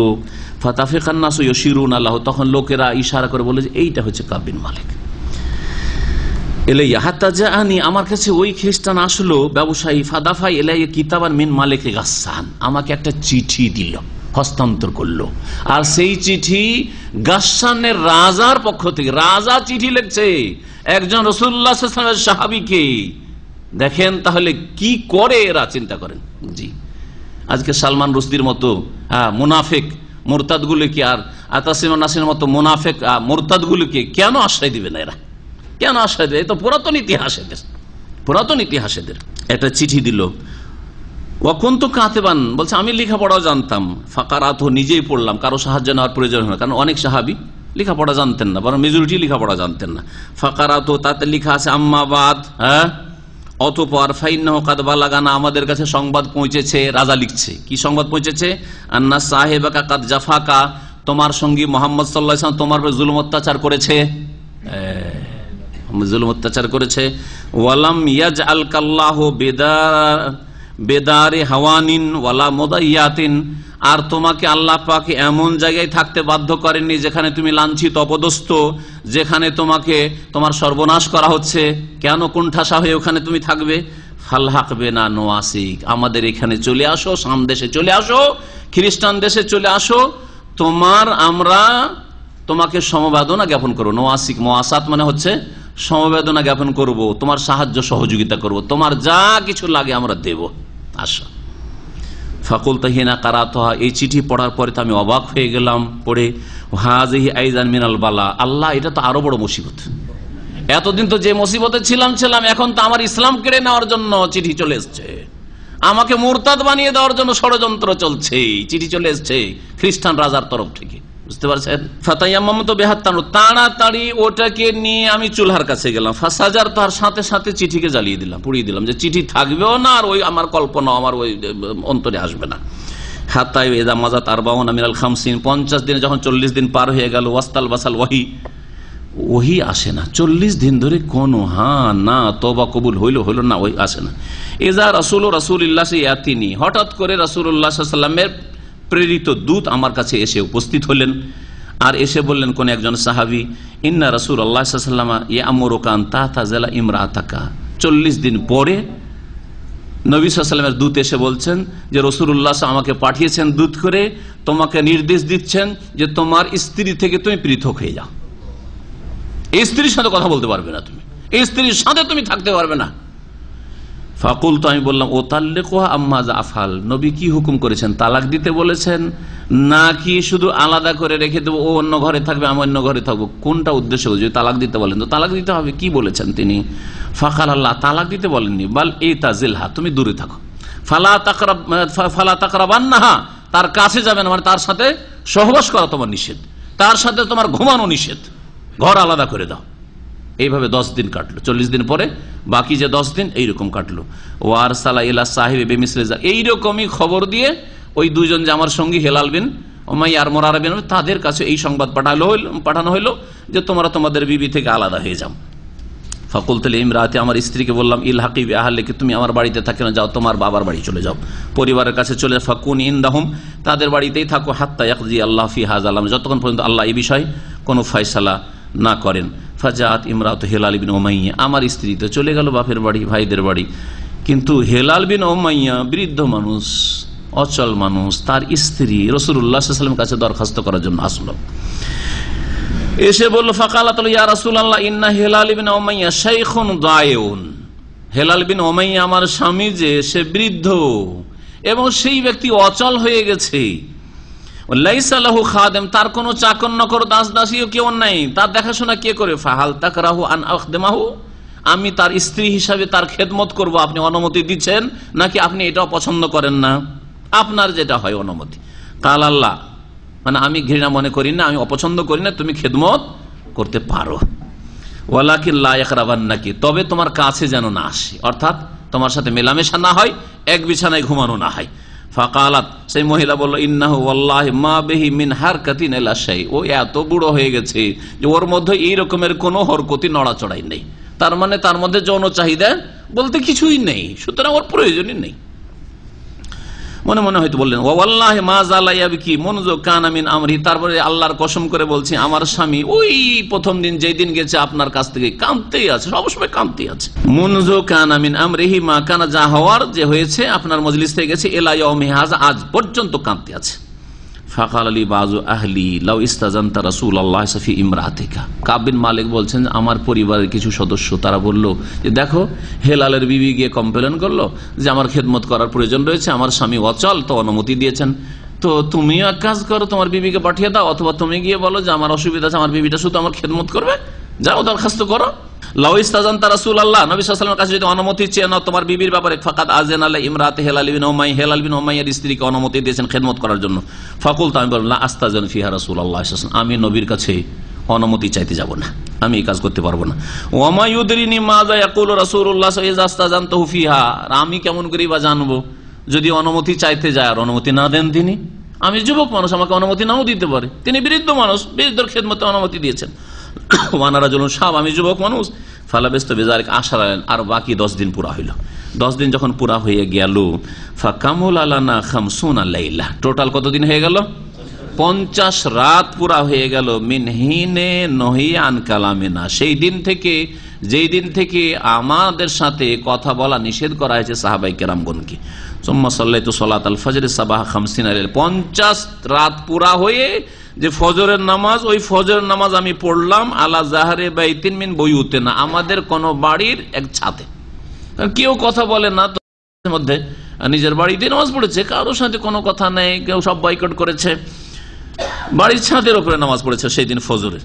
সুম্মা বলছেন সুম্মা সাল্লাতু সালাতাল ফজর সাবাহ 50 লাইলা আলা জাহরি বাইতিন মিন বুয়ুতিনা ফাবাইনা আনা জালিসুন আলাল হালিল আল্লাতী যাকারাল্লাহু তাআলা মিন্না, নামাজটা পড়ে ফজর আমি ওই অবস্থায় বসে আছি, এমন অবস্থায় বসে আছি যে অবস্থার কথা আল্লাহ কোরআনে কারীম উল্লেখ করেছেন। কোরআনে কারীমে কি উল্লেখ করেছেন? ফাযাকাত আলাইহিমুল আরদু বিমা রাহাবাত ওয়া যাকাত আলাইহিম আনফুসুহুম, পৃথিবী প্রশস্ত হওয়া সত্ত্বেও তাদের জন্য কি হয়ে গেছিল? সংকুচিত হয়ে গেছিল, সংকীর্ণ হয়ে গেছিল। ওয়া যাকাত আলাইহিম আনফুসুহুম, আর তাদের জীবন যাপন করাও কঠিন হয়ে পড়েছিল, কেউ কথা বলে না, জীবন যাপন অচল হয়ে গেছিল, আর মনে হয় বাঁচবো না, এইরকম অবস্থা হয়েছিল। আল্লাহ পাক যে কথা উল্লেখ করেছেন কোরআন কারীমে, ওই রকম আমাদের পরিস্থিতি হয়ে গেছিল এই 50 দিনে। হঠাৎ করে শুনলাম কি সামিআতু সাওতা সারিখিন আও ফাআলা সিলা ইয়াকুলু বিআলা সাওতিহি, আমি একজন চিৎকারকারী ঘোষকের আওয়াজ শুনলাম। সে সেলা নামক পাহাড়, সেলা একটি বড় পাহাড় রয়েছে মসজিদ নবী থেকে বেরিয়ে খন্দকের দিকে গেলে জাবালে সেলা বলা হয়, ওই পাহাড়ের উপরে চড়ে বলছে ইয়াকুলু বিআলা সাওতি, বড় উচ্চ স্বরে চিৎকার করে বলছে, ইয়া কাব বিন মালিক, হে কাব বিন মালিক, আবশির, তোমার জন্য সুসংবাদ, সুসংবাদ তোমার জন্য। ফাখারারতু সাজেদান, এই শুনতে মাত্রই আমি সাথে সাথে ওখানে সিজদায় লুটিয়ে পড়েছি। কিসের সিজদা এটা? শুকরানা সিজদা। তাহলে ইসলামে কি আছে? শুকরানা, খুশির খবর হলে শুকরানা সিজদা আছে, বুঝছেন না? শুকরানা 2 রাকাত নামাজ পড়ার স্পষ্ট দলিল না। আমাদের দেশের লোকেরা শুকরানা নামাজ পড়ে, শুকরানা সিজদা করে, যেটা হাদিস আছে ওইটা করেন। যতগুলি পাবেন, যদি দেখেন আমাদের দেশে আমল, জয়ীফটা আমল করে, সহিটা করে না, আর না হলে যেটা সুন্নাত ওইটা করে না, আরেকটা করে, এইরকম হইলে অবস্থা। আমাদের দেশের খাবারের দোয়াগুলি দেখবেন ম্যাক্সিমাম ওই জয়ীফ দোয়াটা মুখস্থ আছে, আলহামদুলিল্লাহিল্লাযী আতামানা ওয়া সাকানা ওয়া জাআলানা মিনাল মুসলিমিন বা মুসলিমিন, ওইটা মুখস্থ আছে জয়ীফ। কিন্তু সহিগুলো আলহামদুলিল্লাহিল্লাযী আতামানি হাযা ওয়া রাযাকানি মিন গায়রি হাওলি মিন্নি ওয়ালা কুওয়া, আল্লাহুম্মা বারিক লানা ফীহি ওয়া আতিমনা খায়রা মিনহু, মুখস্থই নেই। কবর জিয়ারতে সহিটা মুখস্থ নেই, সহি মুসলিমেরটা মুখস্থ আছে, কোনটা? জয়ীফটা মুখস্থ আছে, তিরমিজিতে যেটা আছে। অধিকাংশ ক্ষেত্রে এইরকম অবস্থা। সেজদায় আমি পড়ে গেলাম, সেজদায় শুকুর, শুকরিয়ার সেজদা আছে, নামাজের বাইরে সেজদায় শুকুর আছে। আর কোন সেজদা আছে? সেজদায় তেলাওয়াত, কোরআনে কারীমের 15টি জায়গায় সেজদায় তেলাওয়াত রয়েছে, এই হচ্ছে সেজদা। আর এমনি নফল সেজদার কোনো ইবাদত নেই, যেটা আমাদের তবলিগি ভাইরা করে থাকে, দেখেছেন? এখানে মাঝে মাঝে মসজিদ, একদিন এক ইন্ডিয়ান পেয়েছে হায়দ্রাবাদী, আমার পাশে নামাজ পড়েছে, তা আর একজন বৃদ্ধ লোক, আবার মদিনা পড়া, কিন্তু ব্যবসা করে, বাটকেল ইন্ডিয়ান, ও আমার সাথে, ও এক মাদানি কিন্তু ব্যবসায়ী, সে আমার সাথে আছে, আমাকে ভালো করে সে জানে। ওই হায়দ্রাবাদের নতুন লোক, হয়তো দূরে থাকি একটু, সালাম ফিরে তসবিহ তাহলিল কি করলো না করলো, তারপর অনেকক্ষণ পরে একটা সেজদা করলো, সেজদা করে দাঁড়িয়ে আবার সুন্নাত পড়া শুরু করবে মনে হয়, অথবা চলে যাবে এরকম। তো ওই সময় যেমনই সেজদাটা করা হয়েছে তেমনই সালাম দিয়ে ওকে বললাম যে প্রথম একটু ভূমিকা, তো ভূমিকাতেই যেন সে অসন্তুষ্টি প্রকাশ, বুঝতে পারছে যে কি বলবে হয়তো, সেজন্য আগে থেকে ওর মুডটাই একটু আলাদা, একবারে মেজাজি মুড। তারপরে যখন দেখলাম মেজাজ মুড, একে ঠান্ডা তো করা যাচ্ছে না, তো হক কথাটা তো বলতে হয়। বললাম যে এই যে সেজদা করলেন, এটা কোন সেজদা? বলে খোলো, কি অসুবিধা কি? আমাকে বলছে অসুবিধা কি? আমাদের অসুবিধা এই যে এটা কি কোনো হাদিসে আছে এরকম সেজদা? আর কিছু বলছেন। তো একটু মানে মেজাজটা যেন গরম। তো আমার সাথে ওই বিরুদ্ধে যে মাদারি সাহেব ছিলেন, ওয়াইস মাদারি ইন্ডিয়ান, সে বলছে যে আফসার শেখ বললায়, ইসলামিক সেন্টারকে শেখ বললায়। তখন একটু চুপ হয়ে টান দিয়ে মসজিদ থেকে যে গেল, কিন্তু কবুল করলো না কথা, হক কথা কবুল করলো না। তো বিদআত এমন করে এদেরকে গ্রাস করেছে যে সুন্নতের কথা বললে গায়ের জ্বালা হয়ে যায়, বুঝতে পেরেছেন? ইন্ডিয়া, বাংলাদেশ, পাকিস্তানে এত বিদআতের দেশ, সুবহানাল্লাহ, সুন্নতের কথা বললে অসন্তুষ্ট হয়।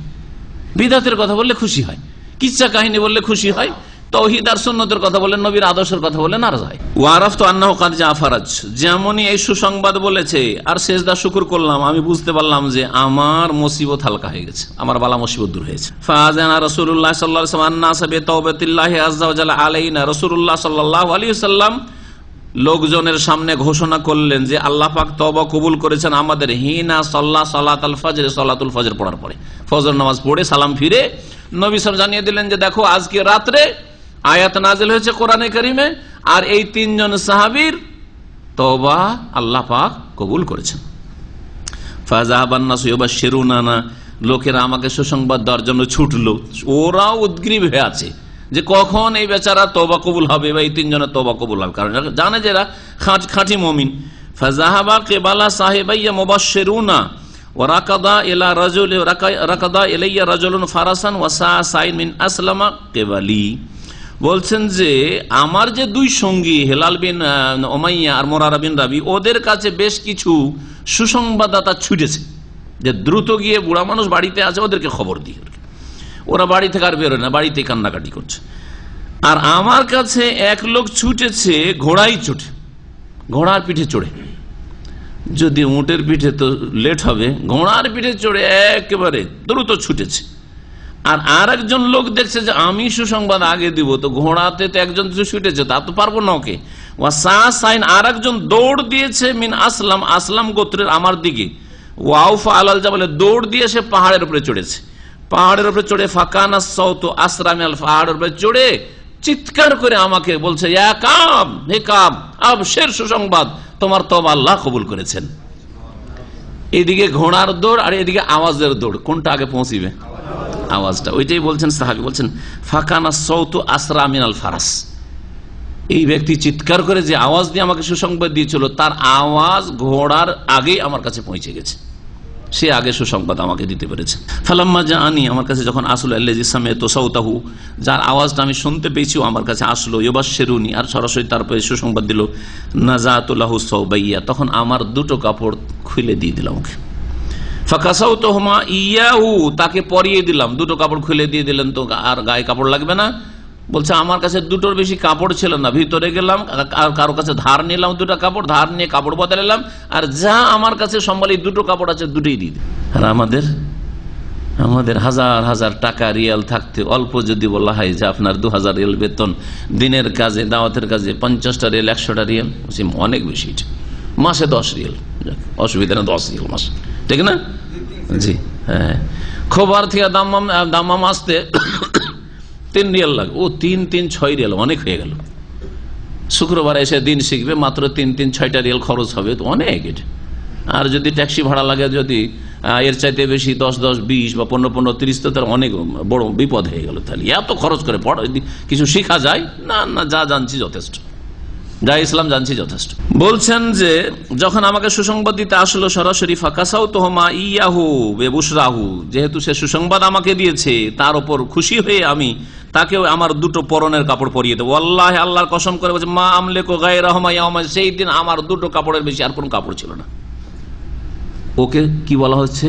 একটু আগে বললাম যে সেই সাহাবী সবচেয়ে সচ্ছল সাহাবী। নবী সাল্লাল্লাহু আলাইহি ওয়াসাল্লাম জামানে যেই ব্যক্তি সচ্ছল, তার কাছে দুটো কাপড় আছে, ভালো দুটো কাপড় আছে, এ হচ্ছে সচ্ছল ব্যক্তি, একজন সচ্ছল গণ্য করা হচ্ছে তাকে।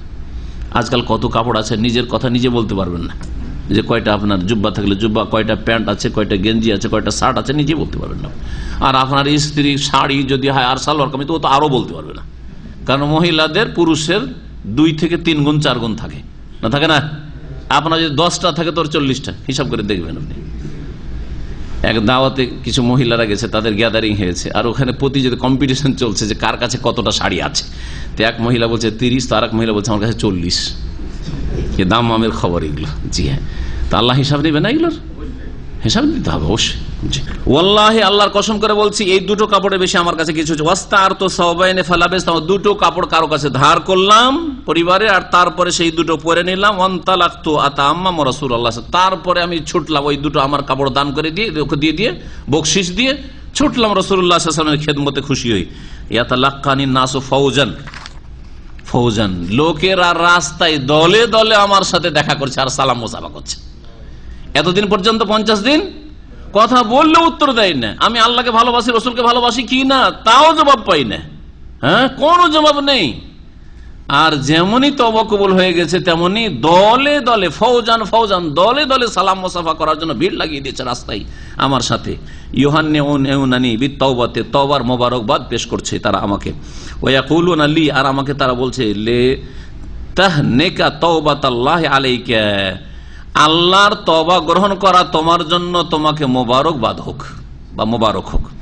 হাত্তা দাখালতুল মসজিদা, মসজিদে প্রবেশ করলাম। রাসূলুল্লাহ সাল্লাল্লাহু আলাইহি ওয়াসাল্লাম বসেছিলেন, তার আশেপাশে লোকেরাও বসেছিল। ফাকামা তালহা বিন ওবাইদুল্লাহ, তালহা বিন ওবাইদুল্লাহ প্রখ্যাত সাহাবী, 10 জন জান্নাতের সুসংবাদ প্রাপ্ত সাহাবীর একজন। হ্যাঁ, তিনি ইউহারবেলো হাত্তা, দৌড় দিয়ে ছুটে আসছেন। এত উচ্চমানের সাহাবী, তিনি দৌড় দিয়ে ছুটে আসছেন কাব বিন মালিকের সাথে মুসাফা করার জন্য, ওয়াহান্নানি ও মোবারকবাদ দেওয়ার জন্য। ওয়াল্লাহি মা কামা রাজুল মিনাল মুহাজিরিনা গায়রুহু, মুহাজিরিনদের মধ্য থেকে তার ছাড়া আর কেউ দাঁড়িয়ে ছুটে আসেননি আমার দিকে। ফাকানা কাবুল লা ইয়ানসা হাতালে তালহা, সুতরাং এই কাব সারা জীবন তালহার এই সদাচরণকে মনে রেখেছিলেন। মানুষের ভালো আচরণটা সারা জীবন মনে থাকে, যে মুহাজিররা কেউ আসেন, সবাই মজলিসে বসে থাকলো, কিন্তু তালহা দৌড় দিয়ে ছুটেছে। তালহা মুহাজির ছিলেন, মক্কা থেকে হিজরত করে এসেছিলেন দৌড় দিয়ে। আর কাব বিন মালিক আনসারী, মদিনার লোক, কিন্তু মদিনার লোক আর মক্কার লোক বলে এরকম থেকে যাননি, বরং তিনি ছুটে এসেছেন আমাকে মোবারকবাদ দেওয়ার জন্য। আর রাসূলুল্লাহ সাল্লাল্লাহু আলাইহি ওয়াসাল্লাম মজলিস ছেড়ে এসে আবার আমাকে মোবারকবাদ দিচ্ছেন। তাহলে তার কাছে এই আমাকে মোবারক পেশ করা তওবার কত গুরুত্ব ছিল। ওয়াল্লাহি মা কামা রাজুল, তারপরে বলছেন কালা কাব বলছেন ফালাম্মা সাল্লামতু আলা রাসূলিল্লাহ, রাসূলুল্লাহ সাল্লাল্লাহু আলাইহি ওয়াসাল্লামকে সালাম করলাম আমি। কালা ওয়া হুয়া ইয়াবরুকু ওয়াজহু মিনাস সুরুর, খুশিতে রাসূলুল্লাহ সাল্লাল্লাহু আলাইহি ওয়াসাল্লামের চেহারা মোবারক চমকিছে। যেই নবী সাল্লাল্লাহু আলাইহি ওয়াসাল্লাম সাহাবীর সাথে কথা বলছিলেন না ওই সময়, তওবা যখন কবুল হয়নি, কারণ নাফরমান, আল্লাহর ফরজ ছেড়েছে। আর যেই দিন আল্লাহ তওবা কবুল করেছেন, আমার সাথে কোনো তোমার মনোমালিন্যতা নেই, আছে কি?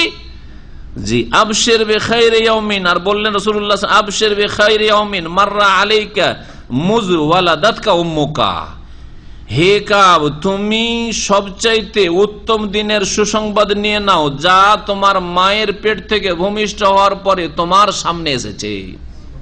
তোমার মায়ের পেট থেকে যেই দিন ভূমিষ্ঠ হয়েছে সেই দিন থেকে শুরু করে আজ পর্যন্ত আজকের চাইতে ভালো দিন আর কোনোদিন দেখো নাই তুমি। এই দিনের তোমাকে কি করছি? সুসংবাদ দিচ্ছি বা মোবারকবাদ পেশ করছি। ফাকুলতু, আমি বললাম আমিন ইনদিকা ইয়া রাসূলুল্লাহ, আমিন ইনদিল্লাহ। সাহাবায়ে কেরামরা কত আগ্রহী যে আমার তওবা যেটা কবুল হলো এটা রসুলের ফয়সালা না আল্লাহর ফয়সালা, জানতে চায়। বলছি ইয়া রাসূলুল্লাহ, এই মোবারকবাদ বা এই যে তওবার ঘোষণা এটা আপনার তরফ থেকে নাকি আল্লাহর তরফ থেকে? কাল আল্লাহ বাল মিন ইনদিল্লাহি আযজা ওয়া জাল্লা, মহান আল্লাহর তরফ থেকে তওবা কবুলের ঘোষণা করা হয়েছে। ওয়া কানা রাসূলুল্লাহ সাল্লাল্লাহু আলাইহি ওয়া সাল্লাম ইযা সুররা ইস্তানারা ওয়াজহু, রাসূলুল্লাহ যখন আনন্দিত হইতেন, খুশি হইতেন, তখন তার চেহারা মোবারক কি হয়ে যেত? নূরের মতো আলোকিত হয়ে যেত। ইস্তানারা ওয়াজহু, আলোকিত হয়ে যেত। হাত্তা কান্না ওয়াজহু কিতাতু কামারিন, হাত্তা কান্না ওয়াজহু কিতাতু কামারিন, এমন কি তার চেহারা আনন্দিত অবস্থায়, খুশির অবস্থায় পূর্ণিমার চাঁদের মতো লাগতো, পূর্ণিমার চাঁদের মতো লাগতো। আংশিক এই তুলনা না পূর্ণ তুলনা, কোনো কিছুকে তুলনা করলে পূর্ণ তুলনা হয় না, তার সুন্দর দিকটার সাথে তুলনা হয়, ঠিক না? চাঁদের সাথে তুলনা, চাঁদ তো গোল, চাঁদ গোল কিনা? পূর্ণিমার চাঁদ গোল, চেহারা দেখতে ভালো লাগে না? একটু লম্বা হয়ে থাকলে ভালো লাগে, একটু লম্বা থাকলে ভালো লাগে। নবী সাল্লাল্লাহু আলাইহি ওয়াসাল্লামের চেহারা কি একবার চাঁদের মতো গোল ছিল না? একটু লম্বা টাইপের ছিল, সৌন্দর্য। তাহলে চাঁদ থেকে, চাঁদের সাথে যে তুলনা করা হয়েছে, কোন জিনিসটাকে নেওয়া হয়েছে? সৌন্দর্যটাকে নেওয়া হয়েছে, গোলাকারটাকে নেওয়া হয়নি, বুঝছেন না? জি হ্যাঁ। ওয়াকুন্না নারিফু যালিকা মিনহু, আর আমরা জানতাম যে নবী সাল্লাল্লাহু আলাইহি ওয়াসাল্লাম কখন খুশিতে আছেন, বুঝতে পারতাম চেহারা দেখলে। ফালাম্মা জালাস্তু বাইনা ইয়াদাইহি, যখন বসলাম তার সামনে, কুলতু বললাম ইয়া রাসূলুল্লাহ, হে আল্লাহ রাসূল সাল্লাল্লাহু আলাইহি ওয়াসাল্লাম, ইন্না মিন তাওবাতি আন আনখালিয়া মিন মালি সাদাকাতান ইলাল্লাহি ওয়া ইলা রাসূলিহি, আমার যখন তওবা কবুল হয়েছে, তো এই তওবা কবুলের বিনিময়ে আমি খুশি হয়ে আমার ধন সম্পদ যা আছে আমি আল্লাহর জন্য এবং আল্লাহ রসুলের জন্য সাদকা করে দিচ্ছি। সব ধন সম্পদ, হ্যাঁ, আল্লাহ আপনাকে কত কি দিচ্ছেন, একটা পয়সা খরচ করতে কষ্ট লাগে, ফিরি ফিরি শুধু খেতে চান যে অন্যের কি করে ক্ষয় করে খাওয়া দাওয়া করা যায়। আর পুরা ধন সম্পদ তাও বাড়ির টাকা পয়সা নেই, জমি জায়গা বাগান পুরা বাগানটাই দিয়ে দিচ্ছেন, সব দিয়ে দিচ্ছেন। মদিনার যত বাগান ছিল সব দিয়ে দিলাম সাদকা আল্লাহ এবং তার রাসূলের জন্য। ফাকালা রাসূলুল্লাহ বললেন, আমসিক আলাইকা বাযা মালিকা ফাহুয়া খায়রুন লাক, তোমার কিছু ধন সম্পদ তুমি তোমার কাছে রাখো, এটা তোমার জন্য কল্যাণকর হবে, তোমার ছেলে মেয়েরা আছে তাদের প্রয়োজন হবে। এটা হচ্ছে নবীর আদর্শ। আর পীরদের আদর্শ যেতে না আতা হ্যাঁ আনে দো, হ্যাঁ যত নজরানা, কেউ যদি না দেয় আরে কিছু দিয়ে গেলেন না। একবার মাজারে তামাশা দেখতে গেছিলাম অনেক আগে, যখন নতুন নতুন যুবক মানুষ ছিলাম, 25-26 বছর বয়স, মাজারে তামাশা দেখতে। তো মাজারে গিয়ে ঘুরে ঘুরে আহলে হাদিস মানুষ আর কি কিছু ওসব জানি তাওহীদ আর সুন্নাত, তো খালি হাতে চলে সবাই দিচ্ছে কিছু না কিছু দিচ্ছে। তো ওই যে মাজার নিয়ে বসে আছে বলছে কিছু নজরানা আপনারা দিয়ে যান। তা আমি একটু ঠাট্টা করে, তখন যুবক মানুষ বললো আমাদের কাছে দেওয়ার মতো কিছু নাই।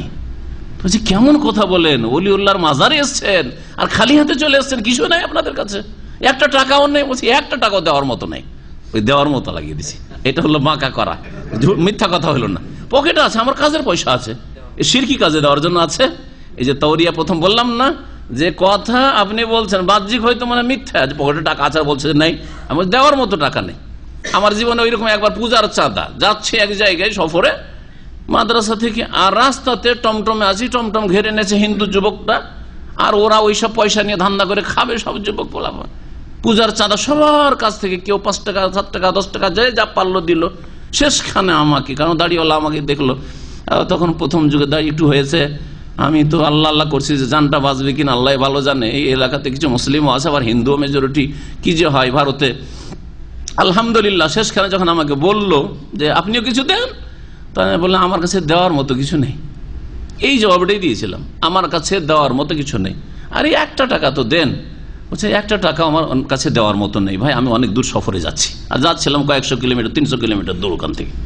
আলহামদুলিল্লাহ বেঁচে গেলাম, আল্লাহ পাক তাদের অন্তরে ভীতি সঞ্চার করলেন, অথবা তাদেরকে ফিরিয়ে দিলেন, আল্লাহ পাক আমাকে হেফাজত করলেন ওই কাফেরদের অনিষ্ট থেকে। জি, যে আমার ধন সম্পদ যা আছে আল্লাহ এবং রাসূলের জন্য সাদাকা। নবী সাল্লাল্লাহু আলাইহি ওয়াসাল্লাম বললেন কিছু রাখো।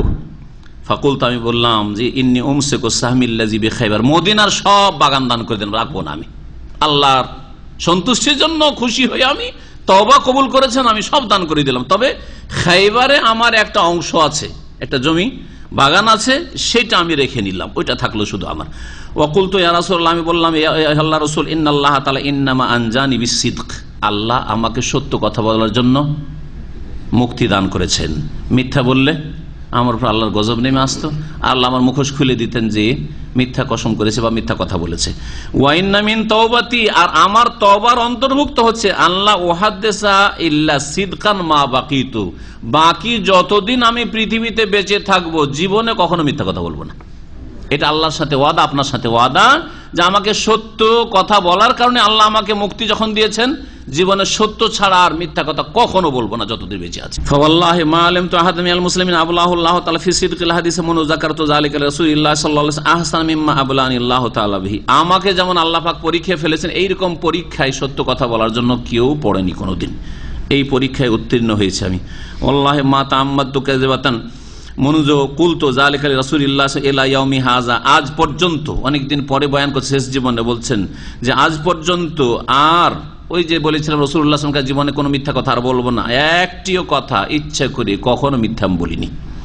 ওয়াল্লাহি ওয়া ইন্নী লা আরজু আন ইয়াহফাযিনাল্লাহু তাআলা ফিমা বাকিয়া, ওয়া ইন্নী লা আরজু আন ইয়াহফাযানি আল্লাহু তাআলা ফিমা বাকিয়া, আর আল্লাহ পাকের কাছে আশা রাখি যে বাকি যে কতদিন আমার হায়াত রয়েছে, সময় রয়েছে, আয়ু রয়েছে, তাতে যেন আল্লাহ আমার হেফাজত করেন মিথ্যা থেকে। এই দোয়া করলেন তিনি। তা বলছেন ফাআনজালাল্লাহু তাআলা, আল্লাহ পাক এই আয়াতগুলি নাযিল করেছেন, লাকাদ তাবাল্লাহু আলান নবী ওয়াল মুহাজিরিন ওয়াল আনসার, নিঃসন্দেহে আল্লাহ পাক তওবা গ্রহণ করেছেন নবীর, মুহাজিরিনদের, আনসারদের। তারা এই ভুল করেননি, কিন্তু তাদের কথা প্রথম উল্লেখ করা হয়েছে, কারণ সবাই তওবার মুখাপেক্ষী বান্দা হিসাবে তাদের কথা উল্লেখ করেছেন। তারপরে তখন এই 3 জনের কথা উল্লেখ করেছেন, আল্লাযীনা তাবাউ ফি সাআতিল উসরা, যারা সংকটের মুহূর্তে তাবুকের যুদ্ধে অনুসরণ করেছিল রাসূলুল্লাহ সাল্লাল্লাহু আলাইহি ওয়াসাল্লামের তারপরে ইন্নাহু বিহিম রাউফুর রহিম, তারপরের আয়াত রয়েছে ওয়া আলা সালাসাতিল্লাযিনা খুল্লিফু, আর ওই তিনজনেরও তওবা আল্লাহ কবুল করেছেন। যেই তিনজনের বিষয়টিকে স্থগিত রাখা হয়েছিল বা তারা পিছনে থেকে গিয়েছিল, পিছনে তাদেরকে রেখে দেওয়া হয়েছিল শাব্দিক অর্থ, হাত্তা ইযা যাকাত আলাইহিমুল আরদু বিমা রাহাবাত, পৃথিবী প্রশস্ত হওয়া সত্ত্বেও তাদের জন্য সংকীর্ণ হয়ে পড়েছিল। এই করে আয়াতগুলি তাফসির হয়ে গেছে। সূরা তওবার আয়াত নম্বর 117 থেকে 19 পর্যন্ত আয়াতগুলি রয়েছে। শেষ আয়াতটি রয়েছে আইয়ুহাল্লাযীনা আমানুত্তাকুল্লাহ ওয়া কুনু মাস সাদিকিন, হে মুমিন সকল তোমরা আল্লাহকে ভয় করো এবং সত্যবাদীদের সাথে হয়ে যাও। কাব বিন মালিক যেমন সত্যবাদী, 50 দিনের বালা মুসিবত তার উপর এসেছে, স্ত্রী থেকে আলাদা হইতে হয়েছে, কেউ 50 দিন তাদের সাথে কথা বলেনি, তারপরে এই তিনজন সাহাবায়ে কেরাম সত্যের উপর অটল থেকেছেন। এইরকম সত্যবাদীদের সাথে হয়ে যাও, অর্থাৎ সৎকর্মশীল সত্যবাদী মুমিনদের সাথে হয়ে যাও, নিজেও সত্যবাদী হও আর ভালো লোকের সংসর্গ গ্রহণ করো। কাব বলছেন ওয়াল্লাহি মা আনআম আল্লাহু আলাইহি মিন নি'মাতিন কাত্তু বাদা ইয হাদানি আল্লাহু লিল ইসলাম আযাম মিন নাফসি মিন সিদকি রাসূলুল্লাহ সাল্লাল্লাহু আলাইহি ওয়াসাল্লাম আল্লাহ আকুনা কাযাবতুহু, আমার ওপর ইসলাম কবুল করার পরে এই সত্য কথা বলার নিয়ামতের চাইতে বড় নিয়ামত আর কিছু আল্লাহ দেননি। ইসলাম সবচেয়ে বড় নিয়ামত, আর তারপরে সবচেয়ে বড় আল্লাহর নিয়ামত হচ্ছে যে আল্লাহ আমাকে সত্য কথা বলার তৌফিক দান করেছেন। যদি মিথ্যা বলতাম তাহলে ফাউহলিক, বা ফাআহলিকা কামা হালাকাল্লাযিনা কাযাবু, আমিও ধ্বংস হয়ে যেতাম যেমন মৃত্যুক মুনাফিকরা ধ্বংস হয়েছে। ধ্বংস হয়েছে মানে দুনিয়ার ধ্বংস হওয়া নাই, আল্লাহর গজব নেমে এসেছে এবং তারা মুনাফিক বলে পরিচিতি লাভ করেছে। আর মুনাফিকদের দশা জাহান্নামে নিম্ন স্তরে তারা থাকবে, চিরকাল জাহান্নামে থাকবে, তাদের দলে শামিল হয়ে যেতাম। ইন্নাল্লাহ তাআলা ক্বালা লিল্লাযিনা কাযাবু হিনা আনজালাল ওয়াহী, আল্লাহ পাক যখন ওহী নাযিল করলেন তখন আল্লাহ পাক রব তাদের সম্পর্কে বলেছে শাররা মা ক্বালা লি আহাদ, কারো জন্য যত খারাপ কথা বলা হয় সেই কথাটি আল্লাহ বলেছেন কি সায়াহলিফুনা বিল্লাহি লাকুম, এই মুনাফিকরা হে নবী তোমার সামনে এসে শপথ করবে, এজান কালাবতুম, যখন তুমি তাবুক থেকে ফিরে আসবে, যাতে করে তুমি তাদেরকে উপেক্ষা করো, ফাআরিজু আনহুম, সুতরাং হে নবী, হে নবীর সাহাবীরা তোমরা তাদেরকে উপেক্ষা করো, ইন্নাহুম রিজসুন, এরা হচ্ছে নোংরা নাপাক, ওয়া মাওয়াহুম জাহান্নাম, আর এদের বাসস্থান, যারা মিথ্যা কসম করে অজুহাত পেশ করেছে অথচ তাদের কোনো ওজর ছিল না তাবুক যুদ্ধে যেতে, তাদের বাসস্থান হচ্ছে জাহান্নামে, জাযাম বিমা কানু ইয়াকসিবুন, তাদের কৃত কর্মের প্রতিদান স্বরূপ। ইয়াহলিফুনা লাকুম, হে নবী, হে নবীর সাহাবীরা তোমাদের সামনে এরা কসম করে, লিতারদাউ আনহুম, যাতে করে তোমরা রাজি সন্তুষ্ট হয়ে যাও তাদের উপর, ফাইন তারদাউ আনহুম, হে নবী, হে নবীর সাহাবায়ে কেরাম খোলাফায়ে রাশিদিন, তোমরা যদি মুনাফিকদের উপর রাজি হয়ে যাও, জেনে রাখো ফাইনাল্লাহা লা ইয়ারযা আনিল কওমিল ফাসিকিন, আল্লাহ পাক পাপিষ্ঠ জাতির উপর কখনো রাজি হবেন না। সূরা তওবার আয়াত নম্বর 95-96 রয়েছে। কাব বলছেন কুন্না খুল্লিফনা আইয়ুহা সালাস, আমরা তিনজন লোক থেকে গেছিলাম, আমরা মুমিন ছিলাম, আর বাকি লোকেরা যারা পিছে থেকে ছিল তারা ছিল মুনাফিক। উলাইকাল্লাযিনা কাবিলা মিনহুম রাসূলুল্লাহ সাল্লাল্লাহু আলাইহি ওয়াসাল্লাম হিনা হালাফু লাহু ফাবায়াহুম ওয়াস্তাগফার লাহুম ওয়া আরজা রাসূলুল্লাহ সাল্লাল্লাহু আলাইহি ওয়াসাল্লাম আমরানা, ওদের জন্য তো দুনিয়ার ক্ষমা চাইলেন কিন্তু আল্লাহ ক্ষমা করলেন না, কারণ কোরআন আল্লাহ বলেছেন মুনাফিকদের জন্য 70 বার করে যদি ক্ষমা চাও তবুও ক্ষমা করব না। আর আমাদের বিষয়টিকে আল্লাহ পাক স্থগিত রেখেছিলেন রাসূলুল্লাহ সাল্লাল্লাহু আলাইহি ওয়াসাল্লামের মাধ্যমে, কিন্তু আল্লাহ পাক আমাদের তওবা কবুল করেছিলেন। মুত্তাফাকুন আলাইহি, হাদিস বুখারী মুসলিমের। এখানে আমাদের আজকের আলোচনা শেষ হলো। আর শেষখানে একটা অংশ রয়েছে যে নবী করিম সাল্লাল্লাহু আলাইহি ওয়াসাল্লাম তাবুকের যুদ্ধে বেরিয়েছিলেন ইয়াউমুল খামিস, বৃহস্পতিবারের দিনে। ওয়া কানা ইউহিব্বু আন ইয়াখরুজা ইয়াউমুল খামিস, আর নবী করিম সাল্লাল্লাহু আলাইহি ওয়াসাল্লাম যে কোনো সফরে যথাসাধ্য বৃহস্পতিবারে বের হওয়ার চেষ্টা করতেন। তাহলে কোনো সফরে যদি যান আর আপনার সুবিধা থাকে যে বৃহস্পতিবারে যেতে পারবো, তাহলে বৃহস্পতিবারে সফর শুরু করা, এটা হচ্ছে নবী করিম সাল্লাল্লাহু আলাইহি ওয়াসাল্লামের সুন্নত। এখানে আমাদের আজকে দর্শ শেষ করলাম, কথা লম্বা হইলো, হাদিসটা পুরা করতে পারলাম। আল্লাহ পাক রব্বুল আলামিন যেন আমাদের তওবা করে তার দিকে ফিরে আসার তৌফিক দান করেন। আল্লাহ পাক রব্বুল আলামিন ভুল ভ্রান্তি আমাদের যেন ক্ষমা করে দেন। আল্লাহ পাক রব্বুল আলামিন আমাদেরকে অন্যায় কথা কাজ থেকে, গুনার কথা কাজ থেকে বেঁচে থাকার তৌফিক দান করেন। ফরজ ওয়াজিব ঠিক করে আদায় করার তৌফিক দান করেন। হারাম নাজায়েজ থেকে বেঁচে থাকার তৌফিক দান করেন। আল্লাহ পাক আমাদের উপর যেন রাজি হয়ে যান। আল্লাহ পাক রব্বুল আমাদের সকলকে জান্নাতুল ফিরদৌস যেন দান করেন। সুবহান রাব্বিকা রাব্বিল ইজ্জাতি আম্মা ইয়াসিফুন ওয়া সালামুন আলাল মুরসালিন ওয়া আলহামদুলিল্লাহি রাব্বিল আলামিন।